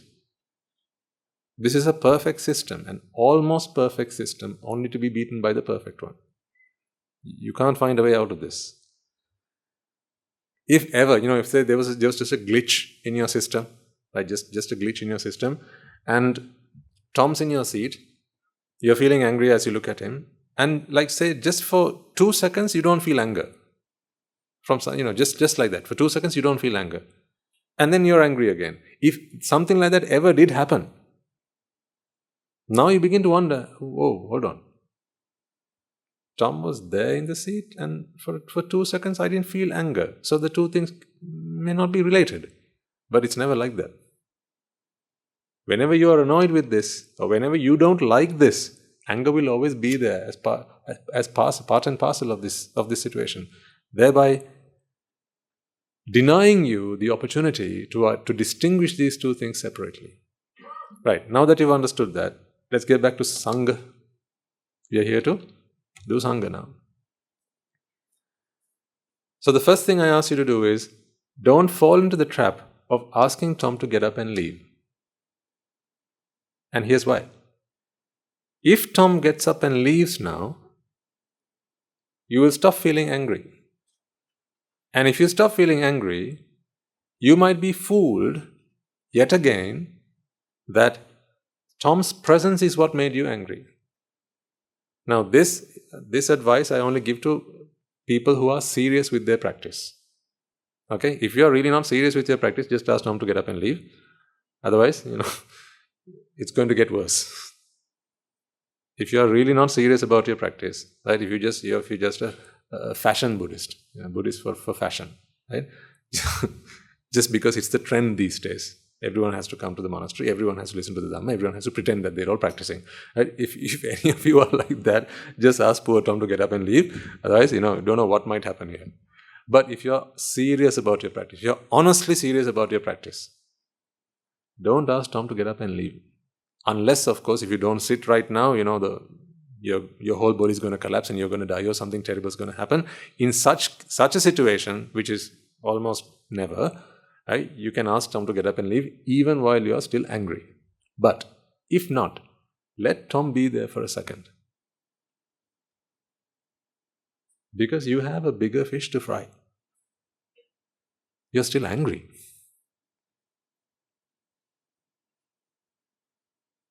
Let's not give ourselves another opportunity to fall into the trap of thinking that it was Tom that caused me to be angry. Let's not give ourselves another opportunity to think that. So while Tom is still there, in your mind, you need to now start distinguishing these two things. So these words you must remember in that moment. How will you remember? By practice. What if you haven't practiced yet? That's the catch-22. Until you practice, you won't remember. And until you remember, you won't practice. So which one do you do first? Can you get the fire? And the more the fire there is, the bigger the fire there is, you start putting wood at it. Because without the wood, you're not going to get the fire. And if there's no fire, why would you put wood into it? This is how, the average person thinks. The average person always thinks, if there's no fire, why do I put wood? Why do I put wood into it?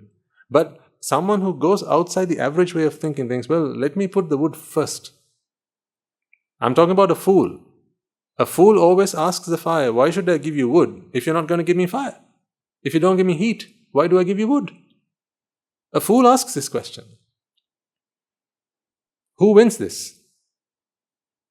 Does the fire or the man who asks this question win? The fire always wins. In other words, the fire dies. Right? But who loses in the end? The man who wants the heat, he loses out. So you must always put the wood first and expect heat later.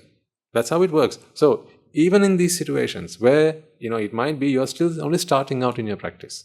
So therefore, it takes a while for the Dhamma for you to recall the Dhamma. But do it while it's still difficult. Even when it's difficult, even when you haven't mastered it, still do it. Do it to the extent that you can do it. How do you learn to ride a bike?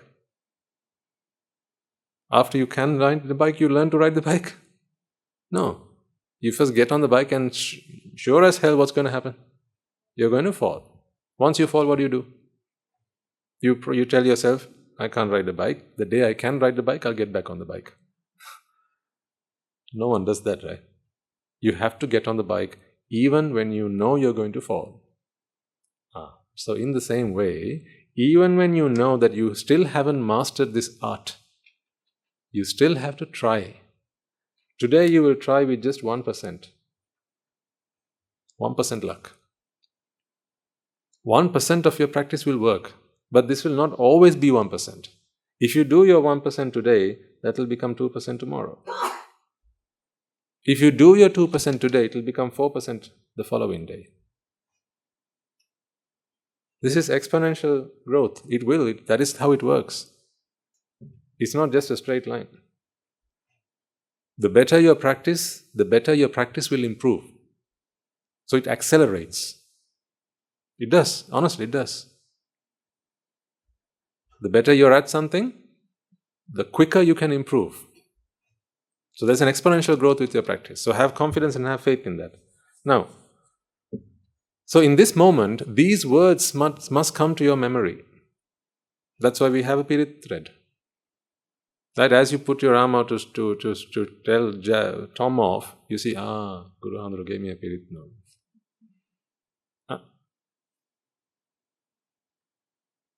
Retire. This is to remind you to separate the problem. Tom's in his seat, I'm angry, these two are unrelated. You have to start there. I can't see a better place to start this. You have to start there. These two things are unrelated. When these two things are unrelated, now tell me, I'm assuming now you are on the same, we are both on the same train of thought here, okay?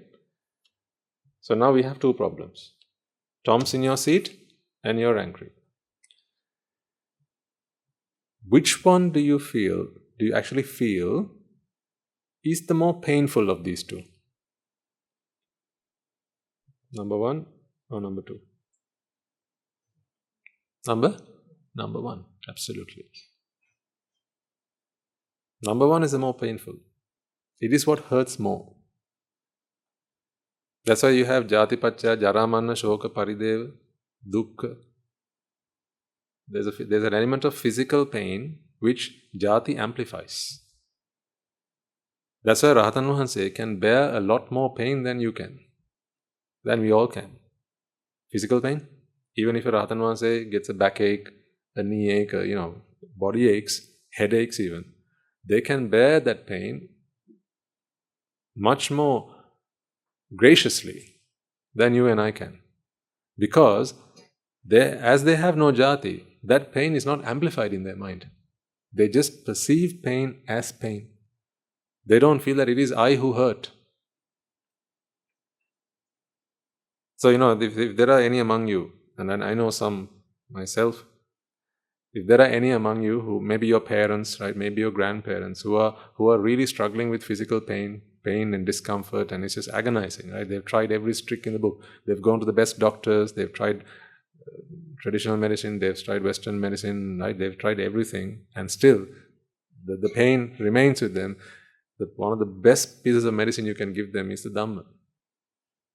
That will reduce their pain by at least 75%. Honestly. And then if you can develop your samadhi even further, right, by mere resolve, you can make that pain completely go away. But even when you are not in a state of samadhi, just when you are, you are conscious about the pain, you know that the pain is there, you can then perceive the pain, but just the pain. Not the pain that comes with the pain, not the agony of the pain. So these are all treasures of the Buddha Sasana. In every hospital, they must be preaching the Dhamma. I tell you. There should be a separate clinic where patients, pain management, right, they are sent for Dhamma sermons. Swami Nwasis can go and help deliver the Dhamma to people. If they can start working on jati, right, the physical pain will remain, but the mental pain that comes with the physical pain, which makes the pain unbearable, intolerable, that starts to go away. Which of these two is the more painful? Number one is the more painful. So which of these two are you going to address first then? Number one. Unless, like I said, right, if you don't sit now, your legs are going to break or you're going to faint or whatever. In such situations, just ask them to stand up. We can work on the anger later. But in every other situation, first of all, separate these two problems and now start working on this. Once you have addressed this, you can address this. Don't worry. I'm not saying let's completely forget about this. No, we have to get our seat. But first of all, we have to deal with anger. Because this opportunity may not come back again. It will in other guises, but this particular opportunity, let's remember, Nibbána is in a citta.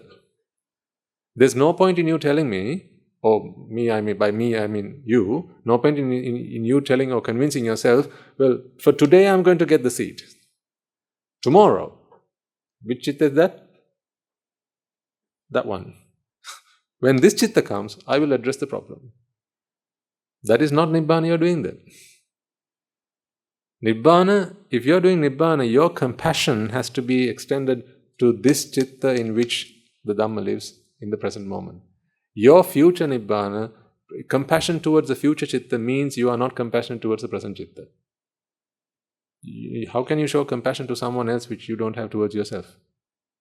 It doesn't work like that, right? So who's yourself in this situation? This one. This is yourself. You can't show compassion to a future citta if you don't have compassion on the present one. That's why you have to love yourself before you can love another. This is another. This is another. This is not you. This is another citta. Remember we had a talk about don't be self-conscious but be citta-conscious? It's that concept again that we're talking about here. Now we are angry. So I can take all of the rest of it out of the board and just deal with anger.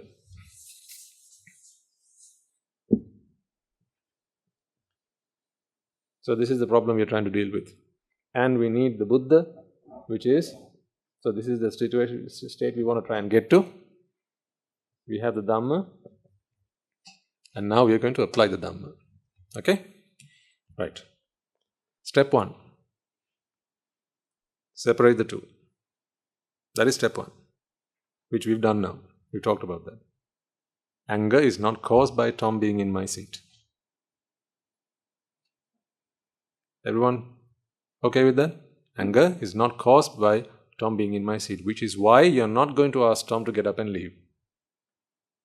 If it was, you'd have to ask him to give, but it's not. So you're not going to do that now. Second, We need to understand what anger is. Let's understand what anger is. You go through these emotions, these emotional rides, roller coasters, when you don't understand what those emotions really are. That's how you ride these emotions. You're taken for a ride, after all. Only because you don't understand what's going on. In this moment, remind yourself of the dependent origination process. Not the whole thing. In fact, not even avidya pacha, sankara pacha, not any of that. Just this.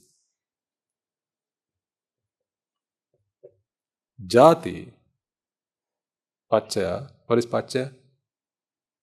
The one who has a tattoo. Is that a pacha?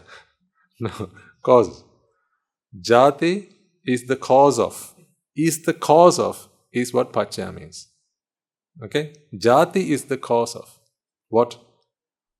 All mental fires. You call it the 11 great fires. Whether there is 11 or 11,000, it doesn't matter. If at all there is a mental vexation, it is all based in Játi. Right? No questions are. That is the truth and nothing but the truth. There is nothing to doubt there, nothing to question there. If you have to question it, then you cannot apply the Dhamma then. Remember, I'm asking you to do what a Sotapanna can do in those situations. So what I'm actually asking you to do in such a situation, you can only do if you are a Sotapanna, honestly. So how do you know whether you are one or you're not? Because you can't be certain of it, just assume that you are and try and do it. If it happens, then it's happened. If it doesn't happen, then you just need to come back and learn the Dhamma again. That's all. As Guru Handra always tells us, when you're listening to a sermon, assume that you are a Pruthakjana. When you're outside the sermon hall, and you're out in the field, right? When you're out there battling, in those moments, assume that you are a Sotapanna and try. And try. Because if it works, it works. If it doesn't work, then you just need to come back and try again. Learn again, try again. So when are you Sotapannas? Outside this room, we're all Sotapannas. Happy now? When you're back here, you're all Pruthakjanas. Not so happy now. That's how I think to myself. So now it doesn't matter to me whether I'm Sotapanna or not. When I'm out there, I just practice what I have learned from my teacher. If it works, then it works. That's all. But if you feel like, I don't know whether I'm Sotapanna or not, so will it work? Will it work? Will it work? For those, will it works, it'll never work. Because you're always doubtful whether it'll work or not. Is the water cold? When you take a shower, right? You don't take the plunge. You don't jump into the shower. You just I don't know, is it cold? Put a finger in it. Is it cold? Right? While you're thinking that, you're hesitating. You don't jump. But if you jump into the water, right, after a while, it's okay, isn't it? So the same concept applies here. Right. So here's what you need to remember in that moment. Játi is the cause of it. What is the cause of it? Játi. Játi is the cause of anger.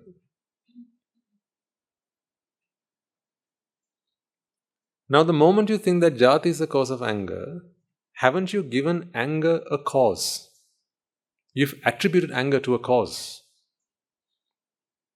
If something is conditioned, in other words, if something arises due to causes, what does that tell you about that thing? If you don't want it, you can eradicate it. If you want it, you can keep producing it. Isn't that so? Yes. It is only possible, these two things are only possible if something is conditioned. If something is not conditioned, you don't have these options. A fire is conditioned. Therefore, if you want to keep the fire lit, what do? You keep adding those causes. If you don't want the fire, what do? You take out one of the causes. Now that you know that anger is caused by Játi, if you love your anger, if you just want to keep being angry, what should you do? Just keep feeding Játi. That's what you do when you watch a movie. Think about it. When you're watching TV and you're enjoying your movie, right? When you're enjoying a comedy or action or romance or whatever, horror, because you enjoy horror. People watch horror movies because they enjoy that feeling of, that fear, right? So you can't experience fear unless you feed Játi. Remember, anger, fear, lust, none of these feelings, none of these emotions can stand on their own without the support of the causes that keep it there. This can't stand up here until and unless I keep holding it up here. The moment I take my arm away, the moment I stop providing energy, the pain's going to drop. So when you watch a film, if you like romance, for example, and you want to watch a romantic film, while you're watching the film, don't contemplate on Játi. If you like romance, don't start thinking about avidya, paccayas and all that stuff, because if you start, what's going to happen? You're not going to be able to enjoy the film.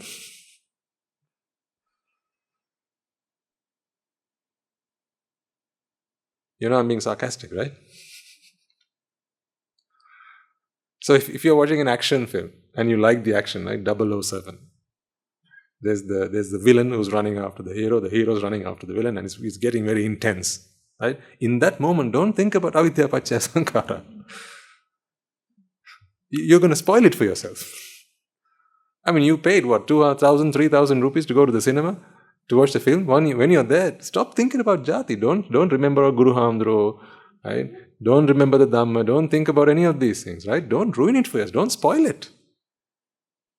Experience fear, anger, lust, right? Because the moment you start contemplating Játi, what's going to happen? It's all going to fall apart. So don't do that. Once again, I'm being sarcastic, unless if it's not obvious. So Játi is the cause of anger. If Játi is the cause of anger, now you know that if you don't like anger, did we not agree earlier we didn't like anger? Remember, there were two discomforts, and you told me, in fact, that anger was the bigger one. That is why, while you don't have a seat, yes, but you want to deal with anger first, right? Játi is the cause of anger. So now, if you need to deal with anger, what should you deal with? Játi. Is there anything else you need to do about anger? What do you think? Must you sort out anger, or should you just work on Játi? Just work on Játi. Just work on Játi. Is anyone in this room in any doubt about what I just explained there? If you are, let me know so I'll explain it to you further.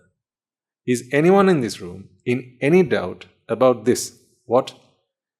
It is Játi that causes anger. And if you don't like to be angry, all you have to do is deal with Játi. Eradicate Játi, and anger will be gone for good without you even touching anger. Anyone here in doubt of any of that? All clear to everyone. Perfect. So now, what is the problem now from here on? It's not anger, is it? What's the problem now? Játi. So in fact, we can take this out of the board also.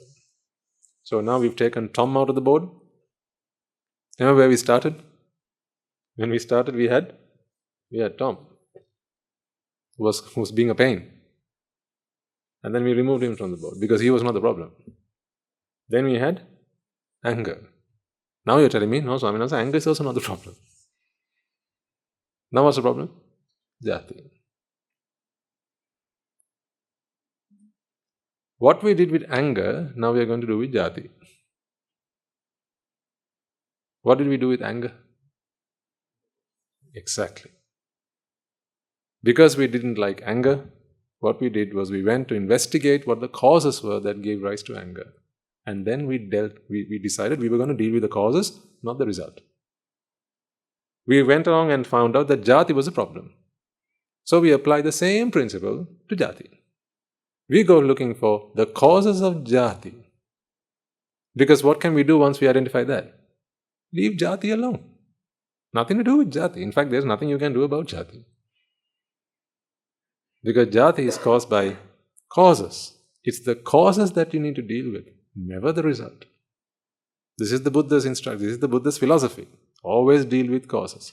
Ye Dhamma hetuppabhava tesang hetu tathagatavaha tesang cheva nirodho evang vadi mahasamana. Ye Dhamma hetuppabhava. It is hetu, the causes that give rise to whatever. Dhamma can be anything. Right? Dhamma is not just Buddha Dhamma. Dhamma can be anything. Jati is also a Dhamma. What about anger? That's also a Dhamma. Fear, lust, desire, greed, jealousy. All of these are Dhamma. There's Buddha Dhamma and then there's Mara Dhamma. These are all Dhamma. Wholesome Dhamma and unwholesome Dhamma. These are all Dhamma. So, ye Dhamma hetuppabhava tesanchayo nirodho. If you identify the causes and eradicate the causes, you no longer need to worry about the result or the product. So that's exactly what we're going to do with jati. Now, let's get to the cause of jati. What is jati? What causes jati? Exactly. Jati is your perception that there are entities in this world. That is what jati is. This sense of a self, the sense of a uniqueness, the sense of an identity, the sense of an entity, these are the things that we refer to as jati.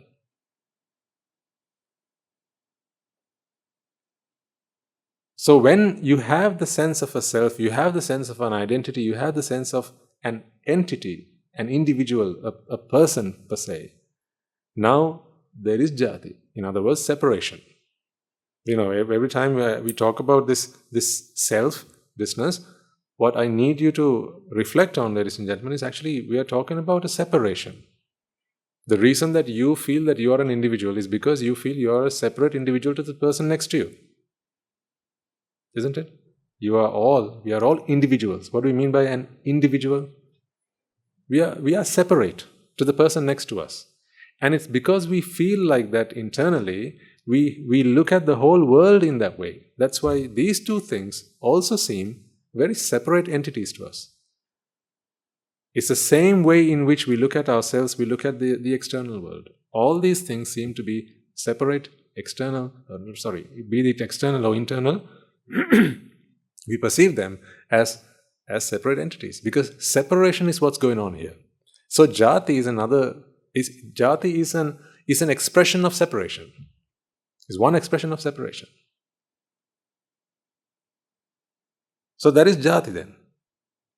Jati happens, because of ignorance and attachment. You know this. Now you'll start remembering the things we've learned in the Dhamma school, in the Dhamma class, in the sermon. You'll remember that there are vipakas that happen.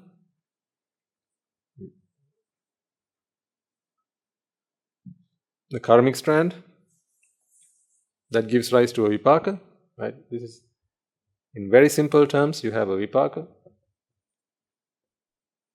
So these vipakas can be sight, sound, smell, taste, and touch, and even thoughts. So thoughts that you have, these are all vipaka. This is a natural process. And at each moment, one of these come to fruition, they mature, and they pass away. So this is the arising and passing away. This is a cycle that causes no suffering at all. There's no suffering anywhere to be found here. But we have jati going on here. So what does jati do? Jati ignores all of this. Jati ignores the fact that all of this are one, all of this is of the same source, all of this is the same energy, and it wishes to. So jati is a product of ignorance, as you know, right? What is ignorance after all? Ignorance is the thinking that there are separate entities in this world. Now, remember, I'm asking you to do something practical here, so you need to be able to do this in that situation. If you can't do it in that situation, then this instruction it has not really done much for you. Remember, you're on the bus. Imagine yourself, you're on the bus. There's Tom seated there.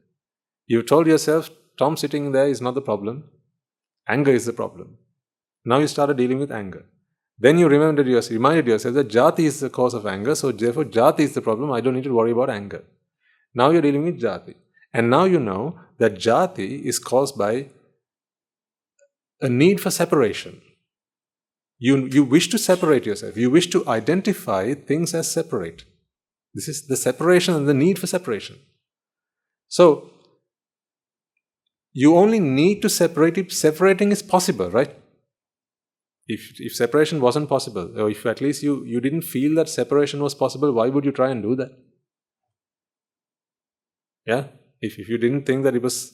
You see, if you didn't know that you can take the cap off, would you try?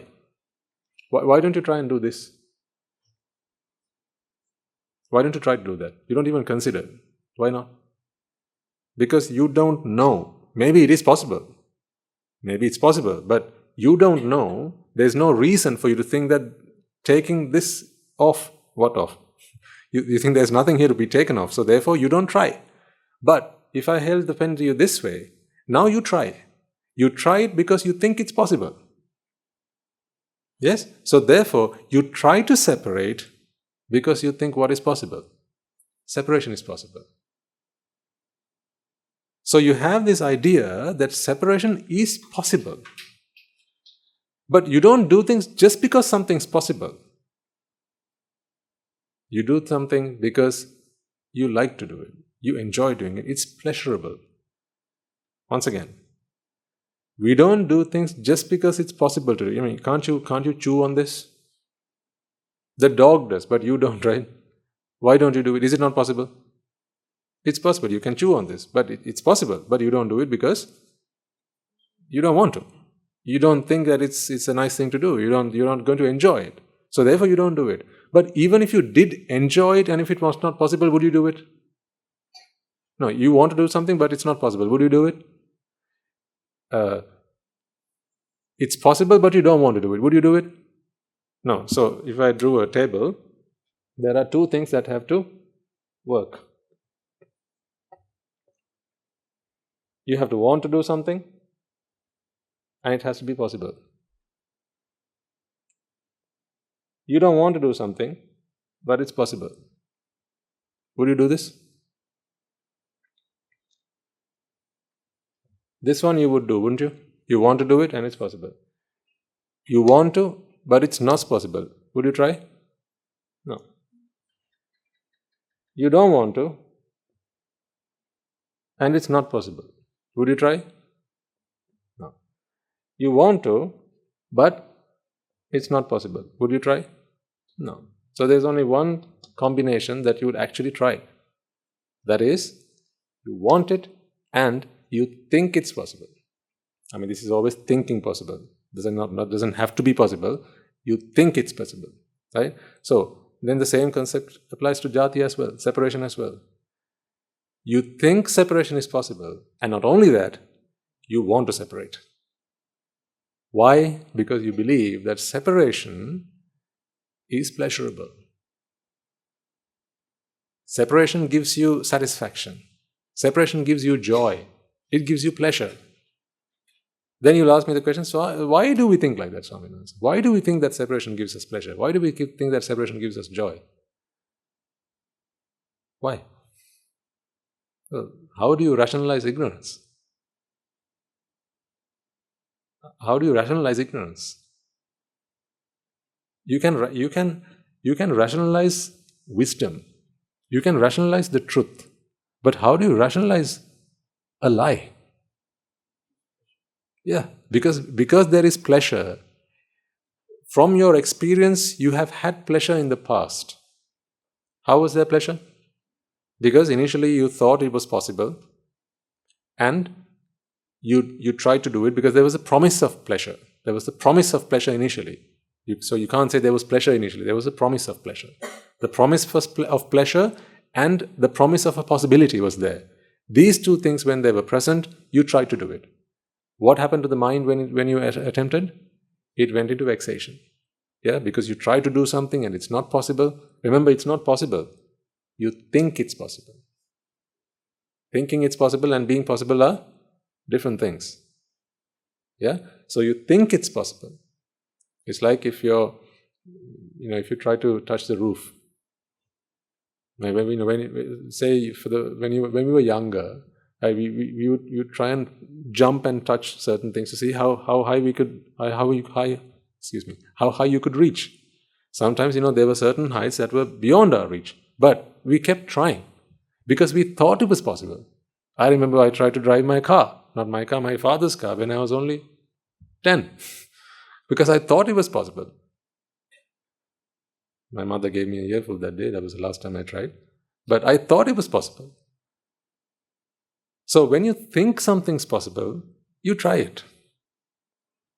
It doesn't have to be. You try it. I give you a pot that has a hole. You don't know about this hole. What do? You try to fill it with water. Is it possible? Is filling this pot possible? No. But what do you think is possible? What do you think? You think it's possible. So you try it. So to try something, it doesn't need to be possible. You just need to think it possible. Same way, when you think that separation is possible and you like the separated thing, you like the separated thing, you like the entity that you are trying to separate here, when these two factors come together, now the citta, this citta, we are still on that citta. The first citta we talked about. This citta now begins the separation process. But first of all, really, the citta doesn't begin the separation process. What the citta does is it now waits to experience that separation. The citta doesn't go into separation mode right at the beginning. Because it thinks it's there. Because it thinks it's there, it awaits it. Otherwise, why would it get to vexation? Now, the citta doesn't know that I have to do abhisankara and separate this. That you only get to know after you have wisdom. We are talking about a citta that is ignorant. You think the citta knows that it is out of abhisankara I get my separation? Do you think the citta knows this? If it did, what does it think about separation? What would it think about separation? It would know that separation is not possible, right? So the citta does not know that separation comes out of abhisankara. It doesn't know this. That is why we call it an ignorant citta. So the citta thinks separation comes from this vipaka process. So as the vipaka happens, the citta now wishes to experience this separation. And it waits, and it waits, and it waits, but there is no separation to be had. So now what does it do? Now it goes into vexation because it's looking to experience separation. Do you remember, another point to help you really get this point into your heads? We talked about this some weeks ago, not some weeks, maybe even months ago.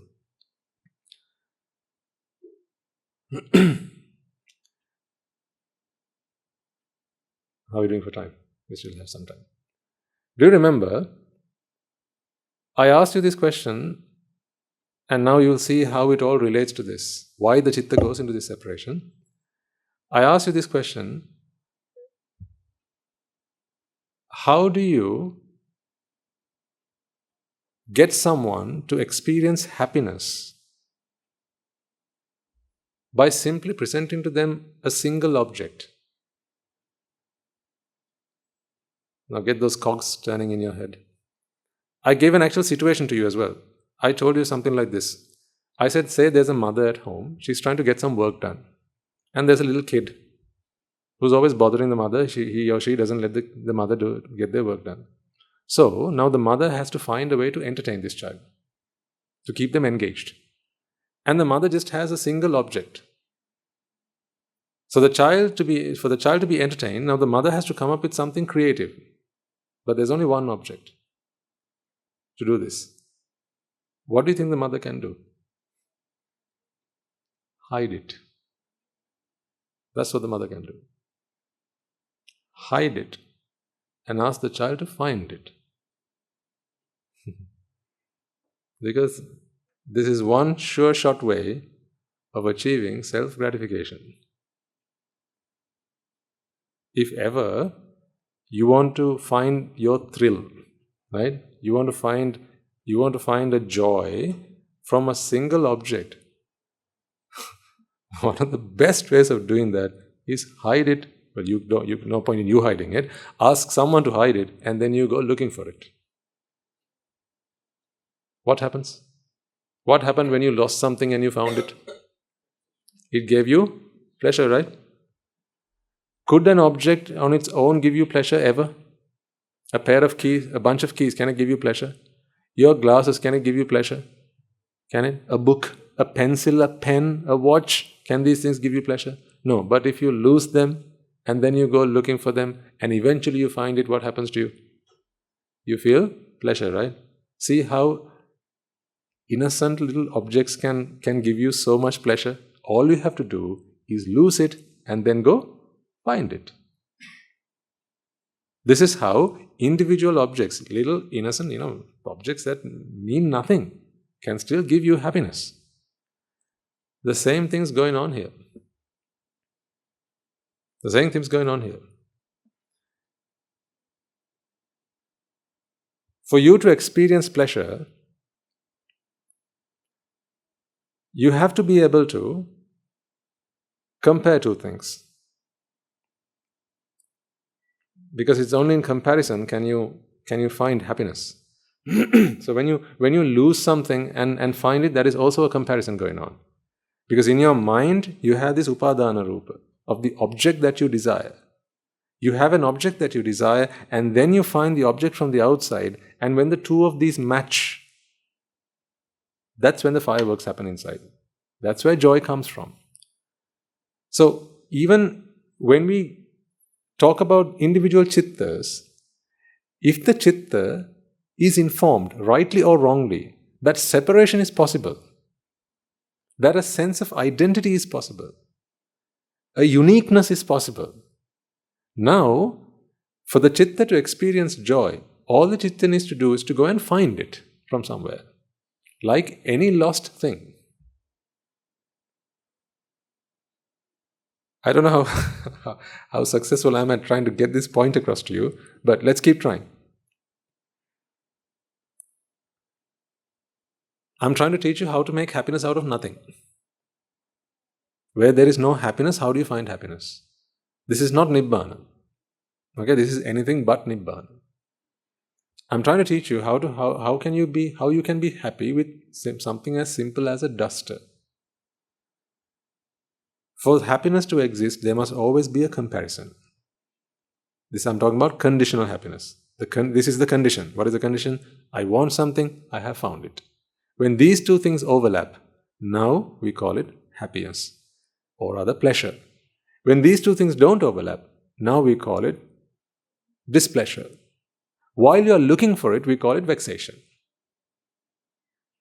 Make sense? While you're looking for it, you're vexed. When you find it, you're in pleasure. When you don't find it, you're in displeasure, disappointment. You see, for existence to happen, we need to somehow, let's say you and I, it was our task to design this world from scratch. Okay, now I'm trying to give you a chance to be God. It's our chance now to design existence. Let's just say nothing exists right now, just you and I. Okay, we exist in this room and we are sitting around the discussion table trying to figure out how can we create existence. Can you imagine what I'm asking you to do? You and I, we exist. Nobody else in this world exists. Not even an atom exists in this world. Nothing exists. It's just you and I. So we are trying to come up with a plan on how do we create the first chitta. Okay, so we are all in the Brahmaloka. We are trying to create the human world and all the beings in it and all the chittas and all that. Now, we are discussing a few options. How do we do this? Here's what I propose to you. Let's create a chitta. A chitta is ultimately nothing more than the perception process of a vipaka. Yes? The perception process of a vipaka is called a chitta. Arammana, vijanana, lakkana. That is a chitta. The process and the perception process of a vipaka. Let's create that. But That alone does not work, because once the vipaka runs out, once all the vipakas have been exhausted, now you don't have the world again. Because, once the battery runs out, now you have to put a new battery in. But we need to create a self-sustaining method here. How do we create a system where when the batteries are discharged, there's another process that recharges the battery? Because if we can do that, once you create it, we can go and work on something else. That system will keep running. A self-running, a self-sustaining system. So what's the task we have to do now? Create a self-sustaining system. We have at our disposal some energy. We can use that to create this, but there's no point in just putting that energy there, because what's going to happen after a short while? That energy is going to run out, it's going to deplete, and then at that point the system is going to fail. So we need to find a way to put the energy, this energy cell, this bank of energy there, and then introduce a system that keeps recycling that and recharging that system. So here's my proposal. Here's the source of energy.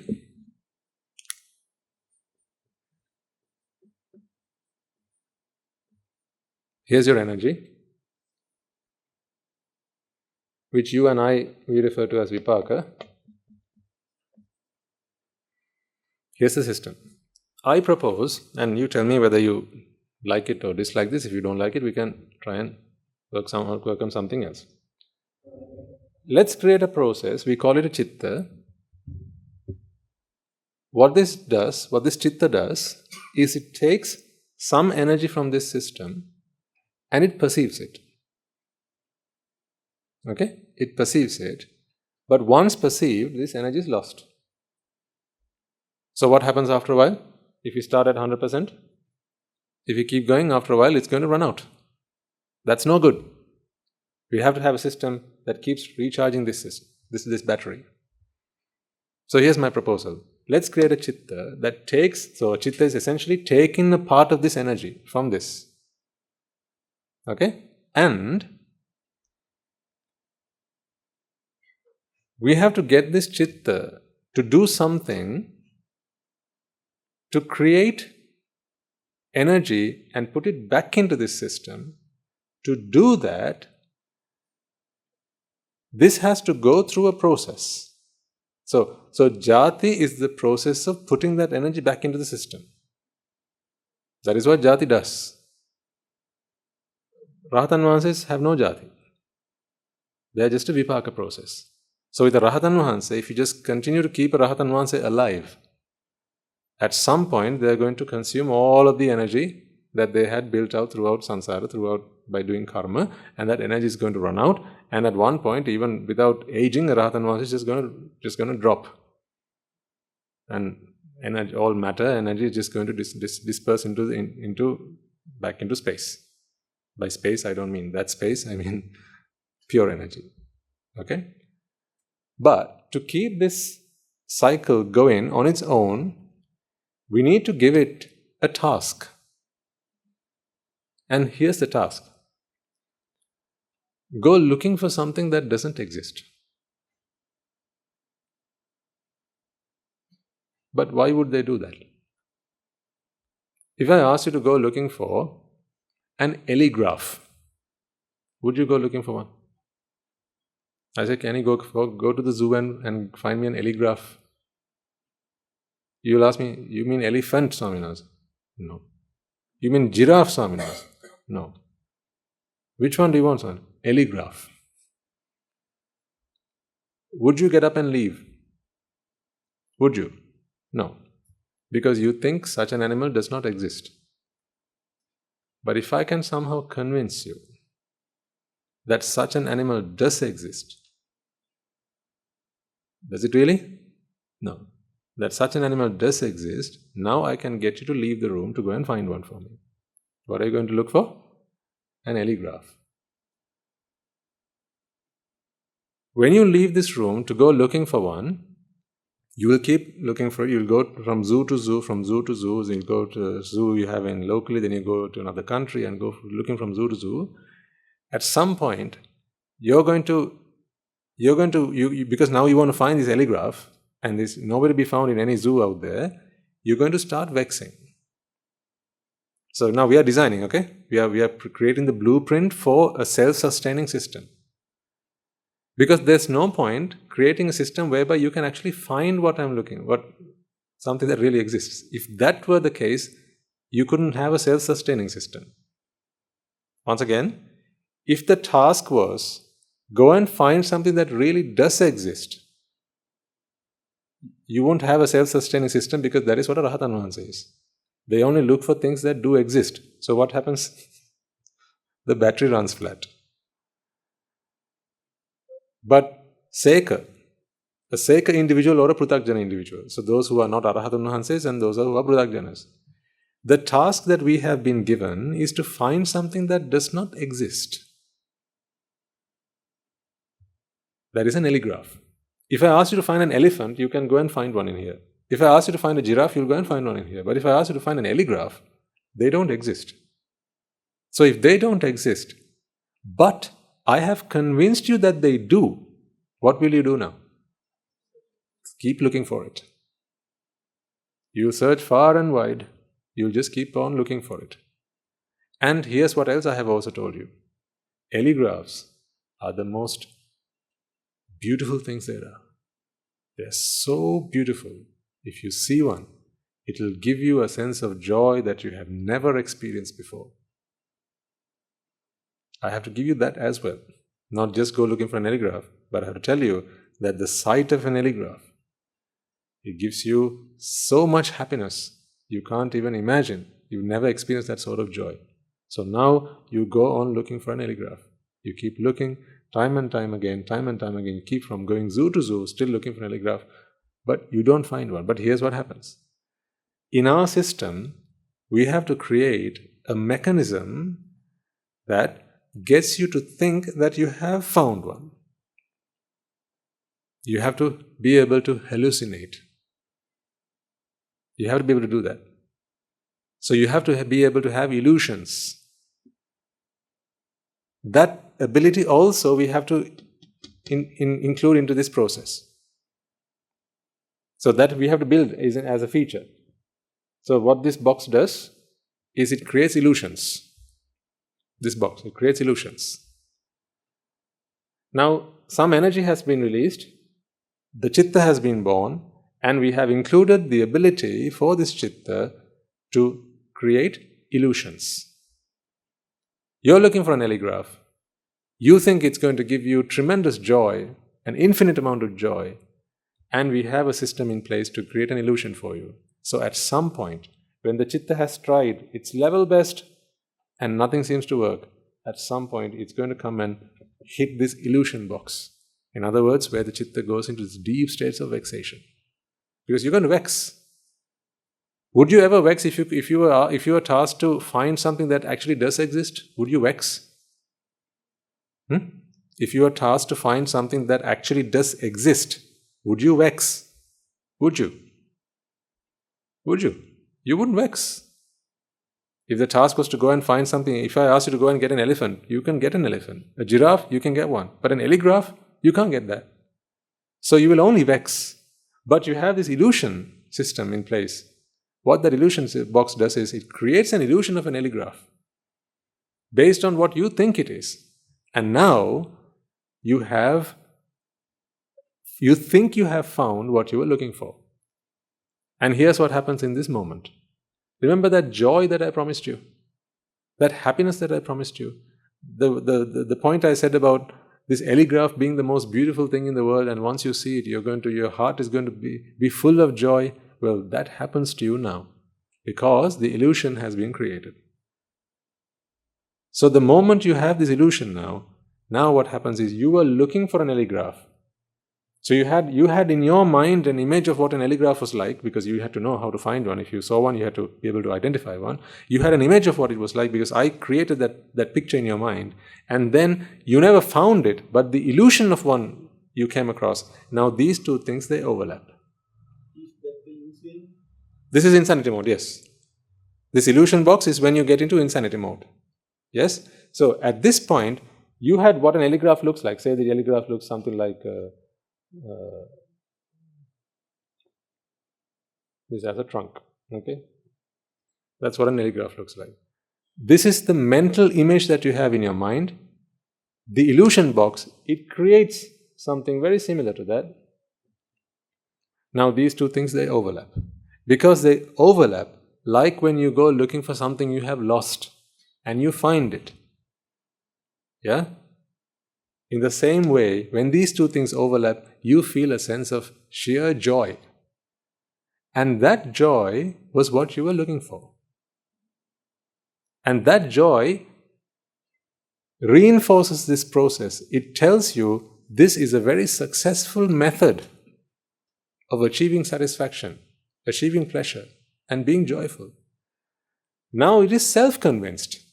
I no longer need to convince you to go and look for happiness, because you are now convinced by yourself that this process works.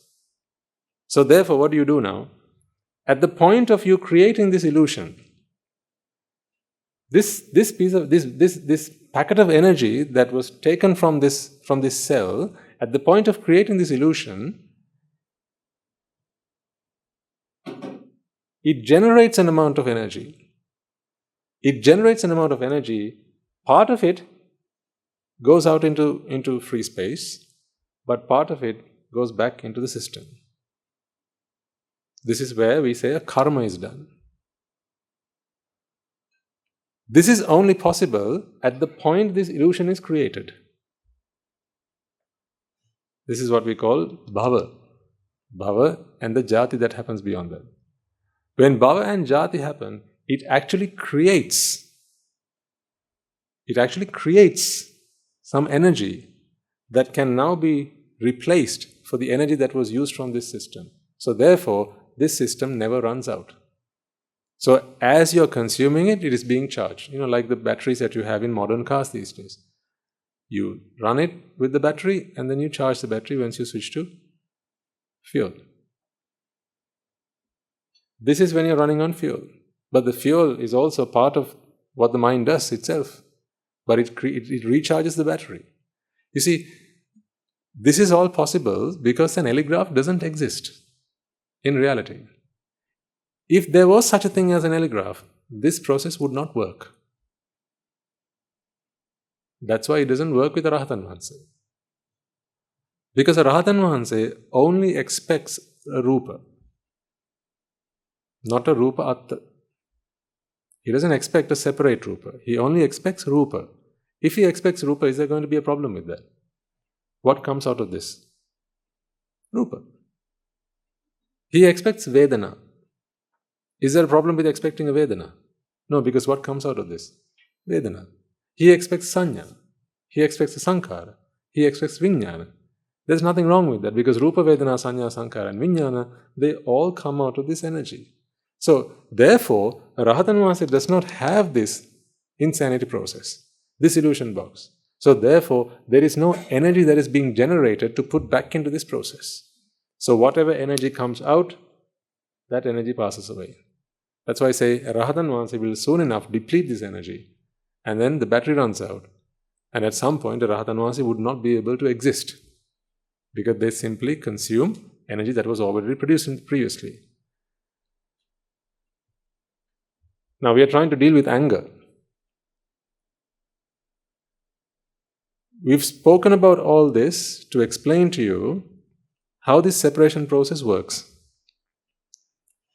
Because we were going from question to question as to, I asked you, now we have anger is based in Játhi, and then when we tried to figure out what are the causes of Játhi, and then we said it was separation, and then I helped you ask the question back from me. So why are we interested in separation? The reason we are interested in separation is because of ignorance, and we can't rationalize ignorance. How can you rationalize a lie?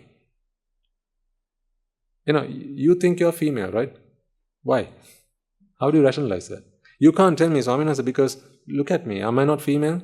Look at my long hair. Look at my chest. Look at the rest of my body. Don't I look like a female? No. That's just matter arranged in a certain way. Why do you think you're female? It's the question I'm asking you. You can't tell me it's because of the way I look. No, that's the body. I'm asking you, the mind, why do you think you're female? How do you rationalize that? Give me an answer if you can.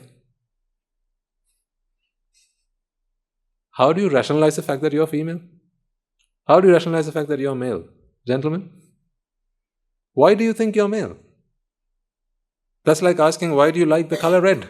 Why? What's so special about red that you don't have in green? What's so special about green that you don't have in blue? These are just colors. How come you have a favorite color? Remember, Guru Andhra used to ask this question a lot. Why do you have a favorite color and what's the rationale behind it? In the same way, if you think you're a man, you think you're a woman, what's the rationale behind it? You can't tell me, look at my physical form, I am a woman. No, that's the body.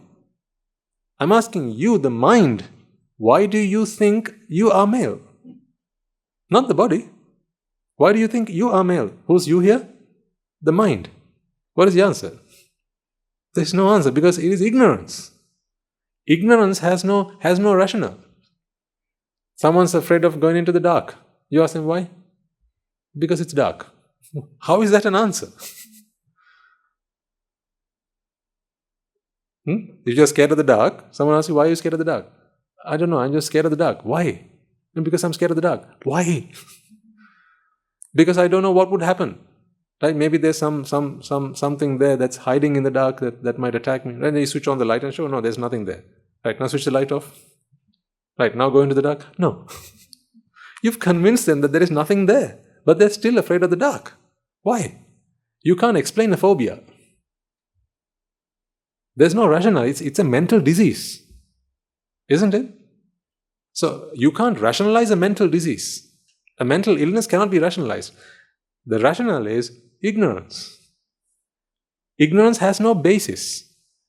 It is not based in fact. If something's based in fact, you can give factual answers. But if something's not based in fact, how do you give a factual answer? So ignorance cannot be rationalized. Therefore, remember we had the table earlier, this table, there were 4 of these. I put some ticks and boxes, remember? And so on. Right? You want it, you think it's possible. You want it, but you don't think it's possible. You don't want it, but you think it's possible. You don't want it and you don't think it's possible. There's only one combination here in which the citta will begin to work or begin to want to experience a separation. And that is when you want it and you think it possible. Now you're asking me the question, Swaminathan, why does the citta think that it wants it? The answer was what I was trying to give you. The citta thinks it wants it because there's a wrong view. That is avidya. A wrong view has been instilled into the citta, placed into the citta so masterfully to think that pleasure can be found by experiencing separation. It's like saying, here, does this give you happiness? No. Now I go hide it somewhere. And I say the first one to find it will be happy. Yes, of course, the first one to find it will be happy. So now you go looking for it. And then you find it. And you say, hey, I found it. Now you're happy. You're happy because you found a pen. You won't be happy by seeing a pen. You're happy because you found a pen. What's the difference? I see a pen, I found a pen. What's the difference between the two? In both these cases, aren't you actually seeing the pen? But there's something special with finding a pen. That is, you wanted it, it wasn't there, then you found it, and now you're relieved from vexation. That is all an internal mental process, nothing to do with the pen. Nothing to do with the pen. It's all an internal process. So that's how you make someone happy, by showing them a pen. Just show it to them, they're not happy. Hide it, now they're happy when they find it. I mean, that's how the world tricks you. To make you think, to make you happy, one of the ways to make you happy is to make things unaffordably expensive. Never fallen for that? Make something unaffordably expensive. Now what do? You work hard to try and afford it. And then you acquire it. Now what are you? Happy. Give it for free. Are you happy now? No. You see, the same object. It's all about presentation.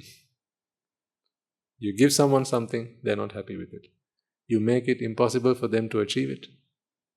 Almost impossible for them to achieve it. Now they're happy once they get it. So where does happiness come from then?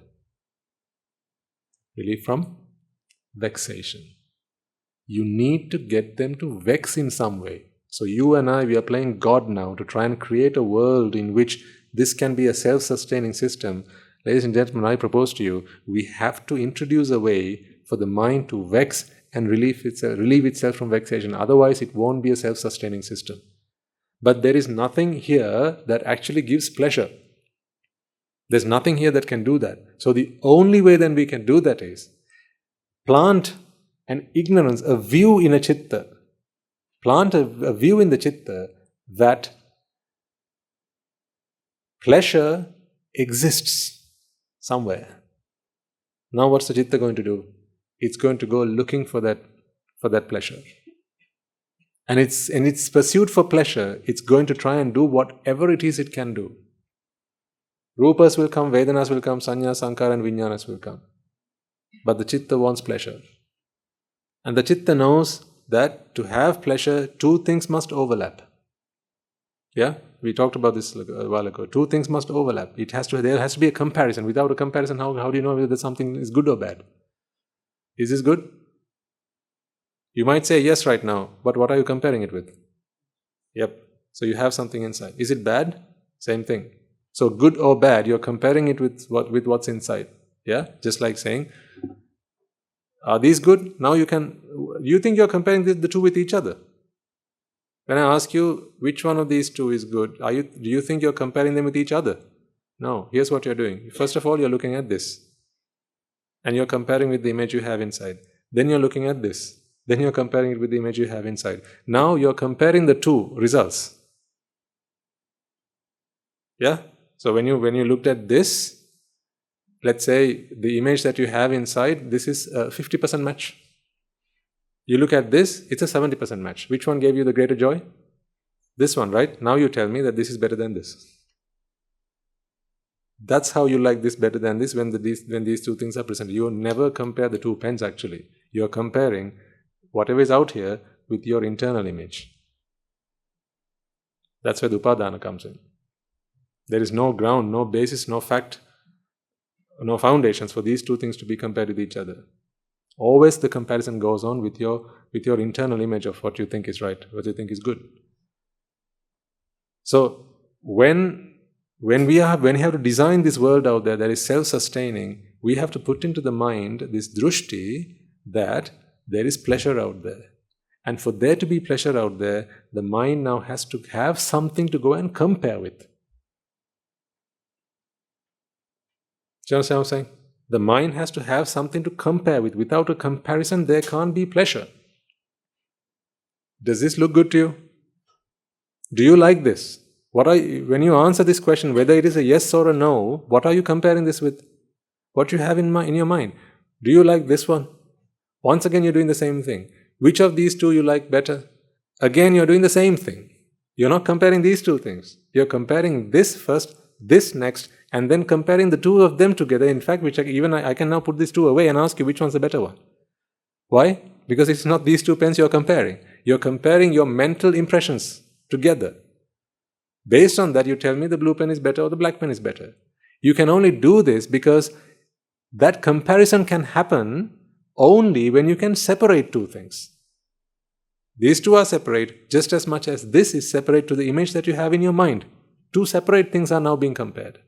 So in the same way, to experience pleasure, you have to be able to separate something in your mind. Finally, back to Tom, because we have to end this on that note. Otherwise, we haven't solved the problem. Back to Tom.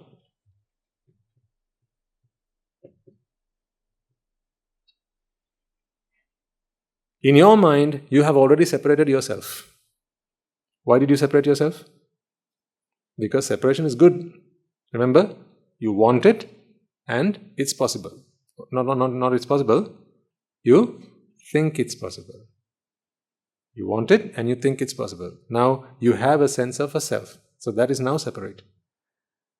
Then this separation that has now happened within you goes on to separate the whole world. Not just the material things, but also the said things. Words, emotions, actions, these are all separate. These are also separate. You know, this is separate to Tom standing. Tom sitting is separate to Tom standing. Tom sitting on your seat is separate to Tom sitting on someone else's seat.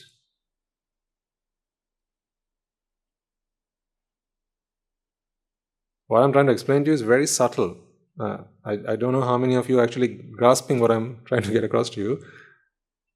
If this doesn't make sense, we'll go over it again. Maybe listen to this talk one more time. It might help. Otherwise, we'll go over it again next week if we get on the same wavelength. This is a entirely separate thing to this. And this is an entirely separate thing to this. You need these separations, or at least you have to perceive these separations so that you can compare within yourself. So this is you. In your mind, you are separate from Tom, and now these things that Tom does, they're also separate. And then when two things are separate, now you can have a view about which separation is the better separation. Just like you tell me which pen is the better pen. For the better one to happen, you need to have some comparison to go on. Without a comparison, there can't be pleasure. And because you have a separation, now you have an idea of what pleasure looks like. So therefore, when you look at this doesn't bring you pleasure. Because here's what you have as an upadana in your mind. Who should be sitting on that seat? Who? You. Because it's your seat. Yeah? You or someone related to you. You are happy with your son sitting there, it's fine. You're happy with your mother sitting, your wife sitting there, it's fine. But now Tom is sitting there. Yes? Because, see, those two sittings are different, aren't they? Tom sitting there and your son sitting there are two very different sittings, aren't they? Why? Separation. So you didn't stop at separating yourself as an entity. You've created Tom. You've created Tom sitting as a separate entity. And the vacant chair is a separate entity to the occupied chair.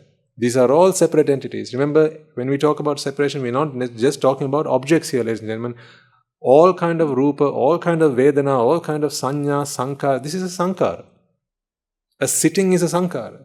You have separated this sankara. This sitting is a different sitting to Tom standing. Someone else sitting on this seat to Tom sitting on this seat is a different kind of sitting.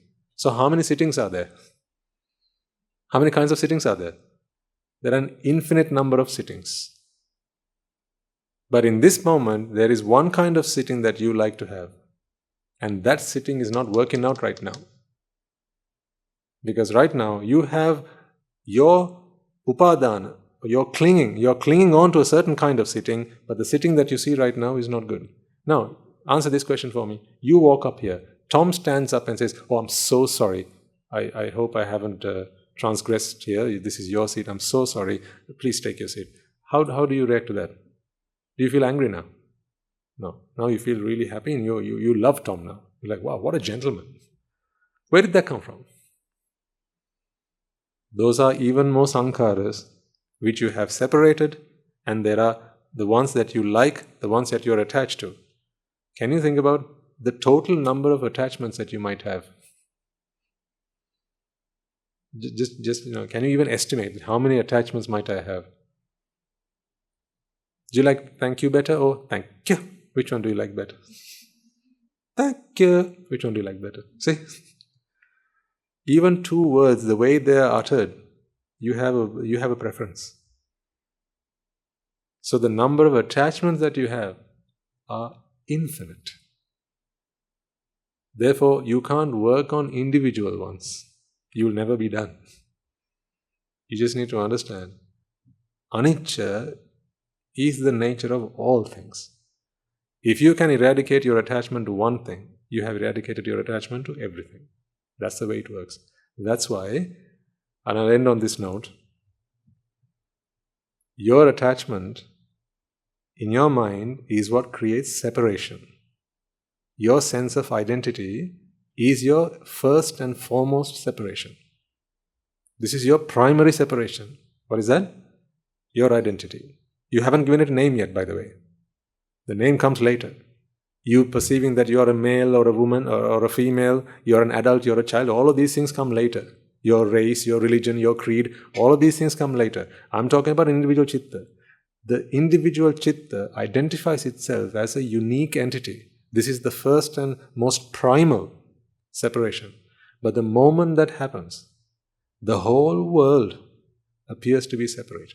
Because separation, the moment separation happens, it's like putting on colored glasses.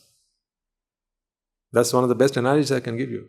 When you put on colored glasses, are there only certain things that look that color, or does everything look that color? Everything looks that color. So in the same way, once separation happens within, you experience you are separated, but at the same time, you see the whole world as being separate. So therefore, if one is separate, the entire universe is separate. So your I, it's like a 0 or a 1. This is 1, this is all or none. That's it. You don't have 50% of the world separate, the other 50 not separate. It doesn't work like that. It's either all or none. If you experience separation, you and everything in this world is separate. If you don't experience separation, you and nothing in this world is separate. We are all one. So now, when Tom is there, you have focused on Játhi. You have understood now that Játhi is the reason that you have this anger, and the reason you don't like it because there is one that you do like. What is the one that you do like? This chair being vacant. That's what you do like, because you have reserved it. You have to be on that seat. That's what you like. Why is that what you like? Because you have separated that. You have separated that from this. Therefore, you have two things to compare. Because you're comparing, now you have Jatipacca and this is Piyehi Vipayogo. What you like is not being accomplished right now. This is one manifestation of that is anger. Now, when you are there in this moment, what you need to do, folks, from here on, if you have understood what the essence of what today's talk is, what you need to do is get all this into one package. That is what a karmasthana is then from them on. Because, we did this, we've been talking since 7:30, now it's almost 10:30. You don't have 3 hours to be with Tom. Right? By that time you'll have to get off and go. Right? You might have 2 seconds before you say something. So what should you do?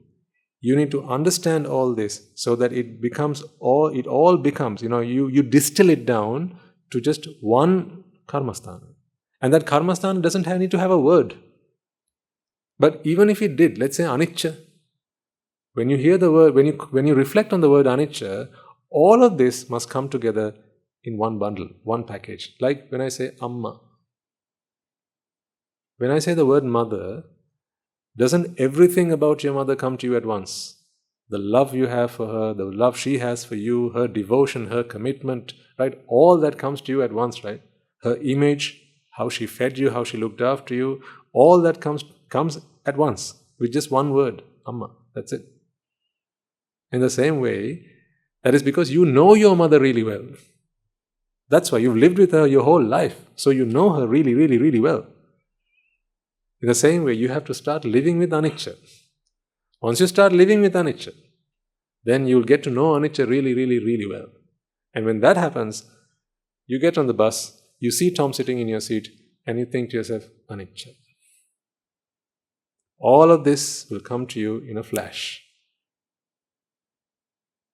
Not piece by piece, not the words that we have discussed today, not the diagrams, right? None of that. The essence of it. You have the essence of chicken. You use it, mothers, when you cook, right? So it's not the whole chicken, right? the essence of chicken. The same way, you have the essence of anicca when you are in this situation. But for that, you have to distill all of this. And that distillation will come with your practice. So the more you practice, the easier this becomes. So I'll end this on 3 words. Practice, practice. You say the last one? Thank you. Live with anicca. That's how anicca helps you come out of anger. Next time you see Tom on your seat, don't ask him to get up and leave. Then you're betraying the Buddha, you're betraying Dhamma, and you're betraying Sangha. You are not an upasaka or an upasika. You are not an anagarika or an anagarika. You are not a sravaka or a sravika or an avasi. You are not a bhikkhu.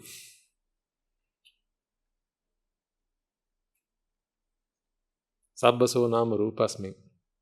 Yassanati mamaitam. Akatachana sochati. Save bhikkhuti uchchati. Sabbaso nama rupasmi. See, nama rupa. Where you experience a self, you need to be able to come out of that. How do you come out of that? Through your understanding of anicca. Yassa natti mamaitam. No mama. No self here. No separations here. Akatachana sochati. Na socha. No conflict here. No grief here. How? Well, when there is no self, there is no comparison. When there is no comparison, how can there be room for disappointments? Because to disappoint, you have to first make an appointment and then diss it. That's how you have a disappointment. To diss something is to miss something. That's how a disappointment works. Fear, grief, all these things happen when there's a comparison. To compare, there has to be 2 separate things. So one who has understood this is a bhikkhu, says the Buddha. So who's an upasaka then? Same. Upasika? Same. Although they didn't have Shravaka Shravikas back then in Vasis, we have them today. That is how you become a Shravaka Shravika and an Vasi. If you are a Sila Shravika, Madam, I tell you, it is only in the citta that you are a Sila Shravika. Not in the prayer mat that you have on your shoulder. That doesn't qualify you to become a Sila Shravika. You are not an upasaka or a Shravaka or an Vasi by having a prayer mat on your shoulder or wearing a Utturu Saluva or coming dressed in white. No. I'm not a bhikkhu just because I'm in a robe. I'm a bhikkhu in a citta. If the citta seeks refuge in the Buddha, Dhamma and the Sangha, now you are a bhikkhu. No Buddha, Dhamma, Sangha, that's not a bhikkhu. That's not a Shravika, that's not a Shravika, that's not a Vasi, none. That's lost. That's what that is. Right, let's conclude then.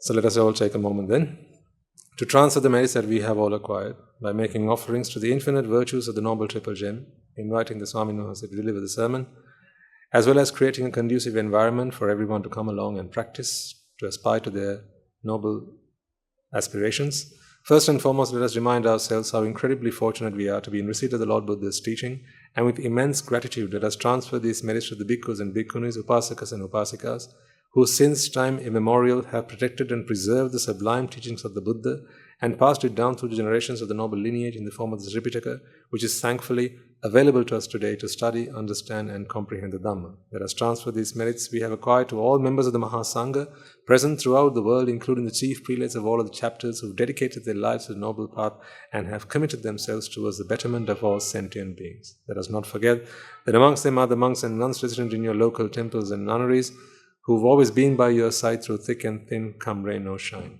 Let us also transfer these merits to my teacher, Guru Swami Nuhanse, as well as all the monks resident at the monastery and the Anagarika and Anagarika communities attached to the monastery. Let us also take this moment to transfer these merits to those who make great efforts to disseminate the teachings of the Buddha, be that by transliterating these talks and sharing them out with others or inviting others to join them.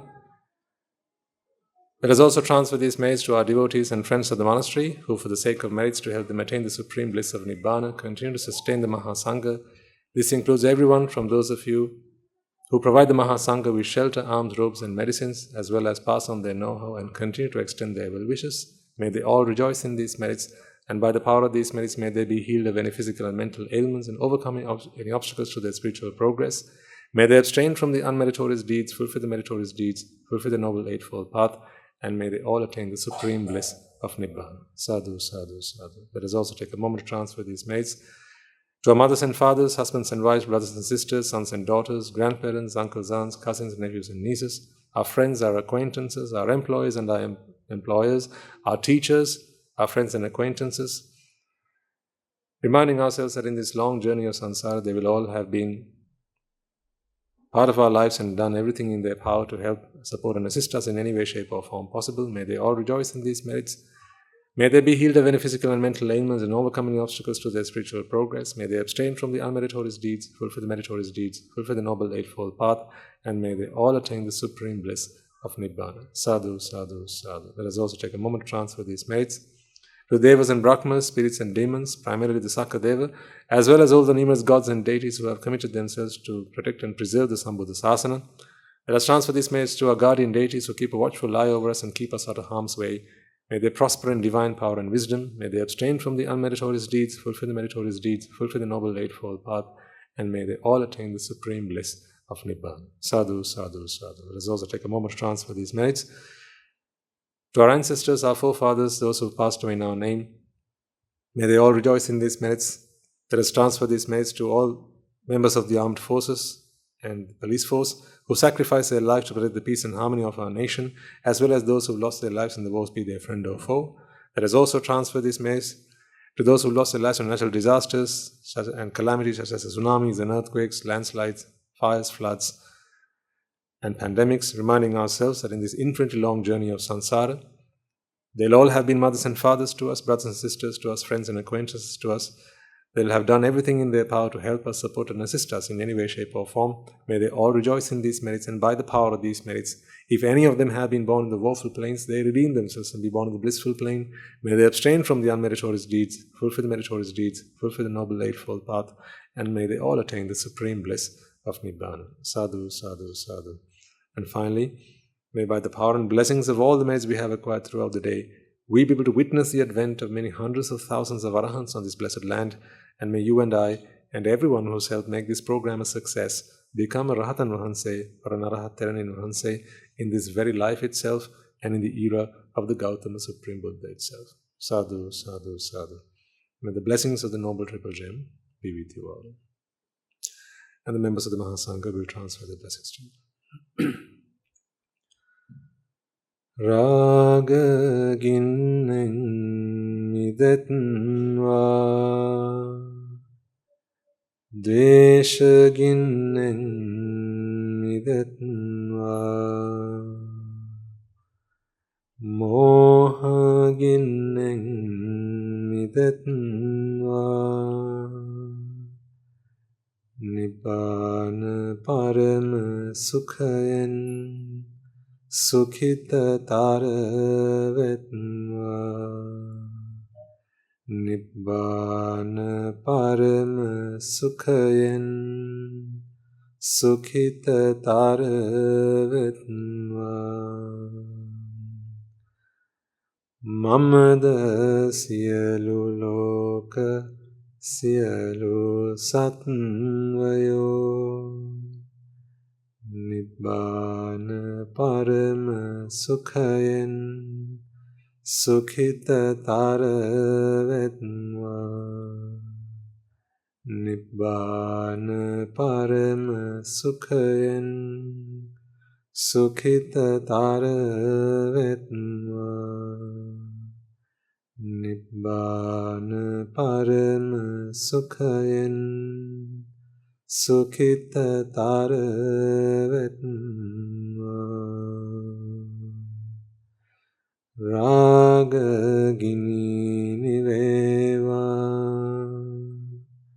Dvesha gini niveva Moha gini niveva Nivan sapa labeva